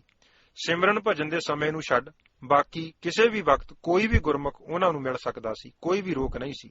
ਹਰ ਤਰ੍ਹਾਂ ਦੇ ਲੋੜਵੰਦ ਲਈ ਆਪ ਜੀ ਦਾ ਦਰ ਹਮੇਸ਼ਾ ਖੁੱਲ੍ਹਾ ਰਹਿੰਦਾ ਸੀ। ਅਜਿਹੇ ਜੀਵਨ ਵਾਲੇ ਸੰਸਾਰ ਵਿੱਚ ਹੈਨ ਵਿਰਲੇ ਨਾ ਹੀ ਘਣੇ, ਪਰ ਬੜੀ ਮੁਸ਼ਕਲ ਨਾਲ ਮਿਲਦੇ ਹਨ। ਤੂੰ ਨਿਰਵੈਰ ਸੰਤ ਤੇਰੇ ਨਿਰਮਲ ਦੇ ਮਹਾਵਾਕ ਅਨੁਸਾਰ ਜੇ ਆਪ ਜੀ ਐਡੇ ਫਰਾਕ ਦਿਲ ਸਨ ਕਿ ਕਿੱਡੀ ਵੀ ਵੱਡੀ ਗਲਤੀ ਕਿਸੇ ਸੇਵਾਦਾਰ ਪਾਸੋਂ ਹੋ ਜਾਵੇ, ਜੇ ਉਸਨੇ ਇੱਕ ਵਾਰ ਹੱਥ ਜੋੜ ਕੇ ਆਖ ਦਿੱਤਾ ਕਿ ਬਾਬਾ ਜੀ ਮੈਥੋਂ ਗਲਤੀ ਹੋ ਗਈ ਹੈ, ਆਪ ਜੀ ਮੁਆਫ ਕਰ ਦਿਓ, ਅੱਗੋਂ ਲਈ ਅਜਿਹਾ ਨਹੀਂ ਹੋਵੇਗਾ, ਫਿਰ ਕੀ ਮਜਾਲ ਜ਼ਿੰਦਗੀ ਭਰ ਉਸ ਦੀ ਗਲਤੀ ਨੂੰ ਕਦੇ ਵੀ ਚਿਤਾਰਿਆ ਹੋਵੇ ਜਾਂ ਮਨ ਵਿੱਚ ਰੱਖਿਆ ਹੋਵੇ। ਉਸੇ ਵੇਲੇ ਹੀ ਸਦਾ ਲਈ ਮੁਆਫ ਕਰ ਦੇਣਾ। ਕੀਤੇ ਬਚਨ ਦੇ ਅਤੇ ਕਿਸੇ ਨੂੰ ਦਿੱਤੇ ਹੋਏ ਸਮੇਂ ਦੇ ਅਤਿਅੰਤ ਪਾਬੰਦ ਸਨ। ਮੈਨੂੰ ਯਾਦ ਹੈ ਕਿ ਇੱਕ ਵਾਰ ਰਸੂਲਪੁਰ ਪਾਠ ਦੇ ਭੋਗ ਤੇ ਜਾਣ ਲਈ ਇੱਕ ਪ੍ਰੇਮੀ ਨਾਲ ਆਪ ਜੀ ਨੇ ਬਚਨ ਕਰ ਦਿੱਤਾ ਕਿ ਅਸੀਂ ਭੋਗ ਸਮੇਂ ਪਹੁੰਚਾਂਗੇ, ਪਰ ਜਿਸ ਦਿਨ ਭੋਗ ਪੈਣਾ ਸੀ ਉਸ ਤੋਂ ਪਹਿਲਾਂ ਦਿਨ ਅਤੇ ਰਾਤ ਲਗਾਤਾਰ ਮੋਹਲੇ ਧਾਰ ਬਾਰਿਸ਼ ਪੈਂਦੀ ਰਹੀ। ਆਉਣ ਜਾਣ ਦੇ ਸਾਧਨ ਬੰਦ ਹੋ ਗਏ। ਆਪ ਜੀ ਆਖਣ ਲੱਗੇ ਕਿ ਅਸੀਂ ਭੋਗ ਤੇ ਪਹੁੰਚਣ ਦਾ ਬਚਨ ਕੀਤਾ ਹੋਇਆ ਹੈ, ਉੱਥੇ ਜ਼ਰੂਰ ਪੁੱਜਣਾ ਹੈ। ਸੋ ਤੜਕੇ ਨਿਤਨੇਮ ਤੋਂ ਵਿਹਲੇ ਹੋ ਕੇ ਤਿਆਰੀ ਕੀਤੀ ਤੇ ਪੈਦਲ ਤੁਰ ਕੇ ਹੀ ਰਸੂਲਪੁਰ ਪੁੱਜ ਗਏ। ਘਰ ਵਾਲੇ ਮੌਸਮ ਦੀ ਮਜਬੂਰੀ ਵੇਖ ਕੇ ਉਦਾਸ ਸਨ ਕਿ ਮਹਾਂਪੁਰਖਾਂ ਨੇ ਆ ਨਹੀਂ ਸਕਣਾ। ਉਹਨਾਂ ਨੂੰ ਆਪਣੀਆਂ ਅੱਖਾਂ ਤੇ ਯਕੀਨ ਹੀ ਨਾ ਆਵੇ ਜਦ ਬਾਬਾ ਜੀ ਨੇ ਜਾ ਫਤਿਹ ਬੁਲਾਈ। ਇੱਕ ਹੋਰ ਨਿਯਮ ਜੋ ਆਪ ਜੀ ਨੇ ਜੀਵਨ ਪਰਯੰਤ ਤੋੜ ਨਿਭਾਇਆ ਕਿ ਆਪ ਜੀ ਕਿਤੇ ਵੀ ਸਫ਼ਰ ਤੇ ਜਾਣ ਸਮੇਂ ਘੱਟੋ ਘੱਟ 5 ਪਾਠ ਬੇਨਤੀ ਚੌਪੀ ਦੇ ਕਰਕੇ ਅਰਦਾਸ ਕਰਦੇ ਸਨ ਅਤੇ ਹਰ ਰੋਜ਼ ਘੱਟ ਤੋਂ ਘੱਟ 27 ਪਾਠ ਬੇਨਤੀ ਚੌਪੀ ਦੇ ਕਰਕੇ ਗੁਰੂ ਪੰਥ ਅਤੇ ਗੁਰ ਅਸਥਾਨਾਂ ਦੀ ਚੜ੍ਹਦੀ ਕਲਾ ਲਈ ਅਰਦਾਸ ਕਰਿਆ ਕਰਦੇ ਸਨ। ਵੈਸੇ ਤਾਂ ਆਪ ਜੀ ਦਾ ਸਮੁੱਚਾ ਜੀਵਨ ਹੀ ਗੁਰੂ ਪੰਥ ਦੇ ਲੇਖੇ ਸੀ। ਸ਼ਾਸਤਰਾਂ ਅਤੇ ਕੇਸਾਂ ਦਾ ਅਦਬ ਆਪ ਜੀ ਬਹੁਤ ਜ਼ਿਆਦਾ ਕਰਿਆ ਕਰਦੇ ਸਨ। ਕੇਸਾਂ ਨੂੰ ਗੁਰੂ ਕੀ ਮੋਹਰ ਜਾਣ ਕੇ ਅਤ ਸਤਿਕਾਰ ਕਰਦੇ ਸਨ, ਇੱਥੋਂ ਤੱਕ ਕਿ ਕੰਘੇ ਨਾਲ ਸਰੀਰ ਤੋਂ ਅਲੱਗ ਹੋਏ ਰੋਮਾਂ ਦਾ ਵੀ ਆਪ ਜੀ ਸਾਂਭ ਕੇ ਸੰਸਕਾਰ ਕਰਦੇ ਸਨ। ਖੈਰ, ਮਹਾਂਪੁਰਖਾਂ ਦੇ ਜੀਵਨ ਸੰਬੰਧੀ ਗੁਰੂ ਕੀਆਂ ਸੰਗਤਾਂ, ਨਾਮ ਰਸ ਦੇ ਮੁਤਲਾਸ਼ੀ, ਸੱਚ ਦੇ ਢੰਡਾਊ ਸੰਗੀ, ਜਿਨ੍ਹਾਂ ਤਨੋਂ ਮਨੋਂ ਮਹਾਂਪੁਰਖਾਂ ਦੀ ਸੰਗਤ ਦਾ ਲਾਹਾ ਲਿਆ, ਮੈਥੋਂ ਜ਼ਿਆਦਾ ਜਾਣਦੇ ਹਨ। ਚੂੰਕਿ ਮੈਂ ਕੋਈ ਪ੍ਰਭ ਮਿਲਵੇਗੀ ਲਾਲਸਾ ਲੈ ਕੇ ਜਾਂ ਬਿਰਹੋਂ ਦੇ ਬਾਣਾਂ ਦਾ ਵਿੰਨਿਆ ਆਪਣੇ ਪ੍ਰੀਤਮ ਦੀ ਤਲਾਸ਼ ਕਰ ਲਈ ਮਹਾਂਪੁਰਖਾਂ ਦੀ ਸੰਗਤ ਵਿੱਚ ਨਹੀਂ ਸੀ ਆਇਆ। ਮੇਰਾ ਤਾਂ ਕੋਈ ਪੂਰਬਲਾ ਕਰਮ ਹੀ ਇੰਨਾ ਜ਼ੋਰ ਪਾ ਗਿਆ ਕਿ ਅਜਿਹੇ ਸਤਪੁਰਖਾਂ ਦੀ ਸੰਗਤ ਵਿੱਚ ਮਾਤਾ ਪਿਤਾ ਜੀ ਨੇ ਲਾ ਦਿੱਤਾ। ਮੈਂ ਭਾਵੇਂ ਅਰਿੰਡ ਬਿਰਤੀ ਨਾਲ ਹੀ ਸੰਗਤ ਕੀਤੀ, ਪਰ ਦੂਸਰੇ ਪਾਸੇ ਤਾਂ ਚੰਦਨ ਸੀ ਨਾ। ਚੰਦਨ ਰੂਪ ਮਹਾਂਪੁਰਖਾਂ ਨੇ ਕਦੇ ਆਪਣਾ ਸੁਭਾਅ ਨਾ ਤਿਆਗਿਆ ਤੇ ਗੁਣ ਅਵਗੁਣ ਵਿਚਾਰੇ ਬਿਨਾਂ ਆਪਣੀ ਮਹਿਕ ਵੰਡ ਦਿੱਤੀ। ਇਹ ਕੋਈ ਮਹਾਂਪੁਰਖਾਂ ਦਾ ਬਖਸ਼ਿੰਦ ਬਿਰਦ ਸੀ ਜੋ ਮੇਰੇ ਇੱਥੇ ਇੰਗਲੈਂਡ ਆਉਣ ਪਿੱਛੋਂ ਜਦ ਪਦਾਰਥਵਾਦੀ ਮੁਲਕ ਵਿੱਚ ਆ ਕੇ ਸੰਗਤ ਦੀ ਘਾਟ ਨੂੰ ਬੜੀ ਸ਼ਿੱਦਤ ਨਾਲ ਮਹਿਸੂਸ ਕਰਨ ਕਰਕੇ ਮਨ ਉਦਾਸ ਸੀ, ਤਦ ਬਾਬਾ ਜੀ 2 ਵਾਰ ਚੱਲ ਕੇ ਇੱਥੇ ਮਿਲਣ ਆਏ ਅਤੇ ਆਪਣੀ ਗਲਵੱਕੜੀ ਵਿੱਚ ਘੁੱਟ ਕੇ ਜਿਵੇਂ ਪਿਆਰ ਭਰੇ ਬਚਨ ਕਹੇ ਕਿ ਅਸੀਂ ਸੋਚਿਆ ਕਿ ਕਾਕਾ ਜੀ ਬਹੁਤ ਉਦਾਸ ਹੈ, ਆਪ ਜਾ ਕੇ ਮਿਲ ਆਈਏ। ਆਪ ਜੀ ਚੰਦ ਮਹੀਨਿਆਂ ਦੇ ਬੱਚੇ ਤੋਂ ਲੈ ਕੇ ਬਿਰਧ ਅਵਸਥਾ ਤੱਕ ਦੇ ਨੂੰ ਜੀ ਆਖ ਕੇ ਹੀ ਬੁਲਾਇਆ ਕਰਦੇ ਸਨ। ਉਹ ਪਿਆਰ ਹੁਣ ਵੀ ਜਦ ਯਾਦ ਆਉਂਦਾ ਹੈ ਤਾਂ ਮਨ ਸਵਾਦ ਨਾਲ ਭਰ ਜਾਂਦਾ ਹੈ। ਜਦੋਂ ਆਪ ਜੀ ਆਖਰੀ ਵਾਰ ਇੰਗਲੈਂਡ ਆਏ ਤਦ ਮੈਂ ਕਈ ਸਾਰੇ ਬਚਨ ਜੋ ਅੱਗੇ ਜ਼ਿੰਦਗੀ ਭਰ ਖੁੱਲ੍ਹ ਕੇ ਬਾਬਾ ਜੀ ਨਾਲ ਨਾ ਕਰ ਸਕਿਆ, ਇਕਾਂਤ ਵਿੱਚ ਬੈਠ ਕੇ ਕੀਤੇ। ਉਪਰੰਤ ਮਹਾਂਪੁਰਖਾਂ ਨੇ ਬੇਅੰਤ ਬਖਸ਼ਿਸ਼ਾਂ ਅਤੇ ਪਿਆਰ ਭਰੀਆਂ ਅਸੀਸਾਂ ਪ੍ਰਦਾਨ ਕੀਤੀਆਂ। ਇਹਨਾਂ ਬਚਨਾਂ ਅਤੇ ਅਸੀਸਾਂ ਦੇ ਭਰੋਸੇ ਕਿ ਮਹਾਂਪੁਰਖ ਹੁੰਦੇ ਹਨ ਸੂਰਬੀਰ ਕੇ ਬਚਨ ਕੇ ਬਲੀ, ਸੋ ਜ਼ਰੂਰ ਤੋੜ ਨਿਭਾਉਣਗੇ। ਸੰਸਾਰੀ ਉਤਰਾਵਾਂ ਚੜਾਵਾਂ ਨਾਲ ਮਨ ਦੇ ਡੋਲਣ ਸਮੇਂ ਵੀ ਇਹਨਾਂ ਬਚਨਾਂ ਦੇ ਭਰੋਸੇ ਦਾ ਚੱਪੂ ਹੀ ਮੇਰੀ ਜੀਵਨ ਨਈਆ ਨੂੰ ਭਵਰਾਂ ਵਿੱਚੋਂ ਅੱਜ ਤੱਕ ਕੱਢੀ ਜਾ ਰਿਹਾ ਹੈ। ਉਹਨਾਂ ਦੇ ਮਹਿਕ ਭਰੇ ਜੀਵਨ ਵਿੱਚੋਂ ਜਿਸਨੇ ਵੀ 2 ਘੁੱਟ ਭਰ ਲਏ, ਉਹਨਾਂ ਦੇ ਪ੍ਰੇਮ ਪ੍ਰੀਤ ਸਦਾ ਲਈ ਗੁਰੂ ਚਰਨਾਂ ਨਾਲ ਲੱਗ ਗਈ। ਅੱਜ ਵੀ ਹਜ਼ਾਰਾਂ ਲੱਖਾਂ ਦੀ ਗਿਣਤੀ ਵਿੱਚ ਅੰਮ੍ਰਿਤਧਾਰੀ ਰਹਿਤ ਬਹਿਤ ਵਿੱਚ ਪ੍ਰਪੱਕ ਤਿਆਰ ਬਰ ਤਿਆਰ ਸਿੰਘ ਸਿੰਘਣੀਆਂ, ਜਿਨ੍ਹਾਂ ਨੂੰ ਮਹਾਂਪੁਰਖਾਂ ਨੇ ਆਪ ਹੱਥੀਂ ਅੰਮ੍ਰਿਤ ਪਾਨ ਕਰਵਾਇਆ ਤੇ ਸਤਿਗੁਰੂ ਗੁਰੂ ਗ੍ਰੰਥ ਸਾਹਿਬ ਜੀ ਦੇ ਲੜ ਲਾਇਆ, ਹਰ ਥਾਂ ਚੜ੍ਹਦੀ ਕਲਾ ਵਿੱਚ ਵੇਖੇ ਜਾ ਸਕਦੇ ਹਨ, ਜੋ ਇਸ ਗੱਲ ਦੀ ਗਵਾਹੀ ਭਰਦੇ ਹਨ ਕਿ ਆਪ ਤਰੈ ਕੁਲ ਸਗਲੇ ਤਾਰੇ ਗੁਰਮੁਖ ਜਨਮ ਸਵਾਰਣਿਆ। ਕੁਦਰਤ ਦੇ ਅਟਲ ਨਿਯਮਾਂ ਅਨੁਸਾਰ ਸਰੀਰਕ ਸਾਂਝ ਸਦੀਵੀ ਨਹੀਂ ਰਹਿੰਦੀ, ਸੋ ਗੁਰੂ ਭਾਣੇ ਅਨੁਸਾਰ ਇਹ ਸ੍ਰੇਸ਼ਟ ਆਤਮਾ ਵੀ 4 ਜਨਵਰੀ 1983 ਨੂੰ ਜਿਉਂ ਜਲ ਮੈਂ ਪੈਸ ਨਾ ਨਿਕਸੈ ਅਨੁਸਾਰ ਅਕਾਲ ਪੁਰਖ ਨਾਲ ਇੱਕਮਿਕ ਹੋ ਕੇ ਸਰੀਰਕ ਤੌਰ ਤੇ ਸਦਾ ਲਈ ਅਲੋਪ ਹੋ ਗਈ। दामन किसी का हाथ से जाता रहा मगर एक रिश्ता ये ख्याल है जो टूटता नहीं। ਸਰੀਰਾਂ ਦੀ ਸਾਂਝ ਤੇ ਆਸਰਾ ਸਦਾ ਬਣਿਆ ਨਹੀਂ ਰਹਿੰਦਾ, ਪਰ ਵਿਚਾਰਾਂ ਦੀ ਰਿਸ਼ਤੇਦਾਰੀ ਤਥਾ ਸਾਂਝ ਕਿਸੇ ਦੀਆਂ ਸਿੱਖਿਆਵਾਂ ਅਤੇ ਬੋਲਾਂ ਰਾਹੀਂ ਸਦੀਵੀ ਬਣੀ ਰਹਿੰਦੀ ਹੈ। ਮਹਾਂਪੁਰਖਾਂ ਪ੍ਰਤੀ ਤਾਂ ਇਹੋ ਹੀ ਕਹਿਣਾ ਬਣਦਾ ਹੈ, ਧੰਨ ਸੋ ਵੰਸ, ਧੰਨ ਸੋ ਪਿਤਾ, ਧੰਨ ਸੋ ਮਾਤਾ, ਜਿਨ ਜਨ ਜਣੇ, ਜਿਨ ਸਾਸ ਗਰਾਸ ਧਿਆਇਆ ਮੇਰਾ ਹਰ ਹਰ, ਸੇ ਸਾਚੀ ਦਰਗਹਿ ਹਰ ਜਨ ਬਣੇ। ਅਖੀਰ ਉਹਨਾਂ ਸਾਰੇ ਗੁਰੂ ਪਿਆਰਿਆਂ ਜਿਹੜੇ ਸਤਪੁਰਖਾਂ ਦੀ ਸੰਗਤ ਦਾ ਲਾਹਾ ਲੈਂਦੇ ਹੋਏ ਚੰਦਨ ਨਿਕਟ ਸਭ ਚੰਦਨ ਹੋਈਆ ਅਨੁਸਾਰ ਪਰਮੇਸ਼ਰ ਜੀ ਨਾਲ ਇੱਕਮਿਕ ਹਨ ਦੇ ਚਰਨਾਂ ਵਿੱਚ ਮੇਰੀ ਦੋਏ ਕਰ ਜੋੜ ਬੇਨਤੀ ਹੈ ਕਿ ਦੇਹੋ ਸੱਜਣ ਅਸੀਸੜੀਆਂ ਜਿਉ ਹੋਵੈ ਸਾਹਿਬ ਸਿਉ ਮੇਲ, ਅਸੀਸ ਦੇਹੋ ਕਿ ਦਾਸ ਦਾ ਵੀ ਸਿੱਖੀ ਸਿਦਕ ਭਰੋਸਾ ਕੇਸਾਂ ਸਵਾਸਾਂ ਸੰਗ ਗੁਰੂ ਚਰਨੀ ਪਿਆ ਓੜ ਨਿਭ ਜਾਏ। ਗੁਰੂ ਪਿਆਰਿਆਂ ਦੀਆਂ ਅਸੀਸਾਂ ਅਤੇ ਚਰਨ ਧੂੜੀ ਦਾ ਸਦਾ ਲਈ ਜਾਚਕ।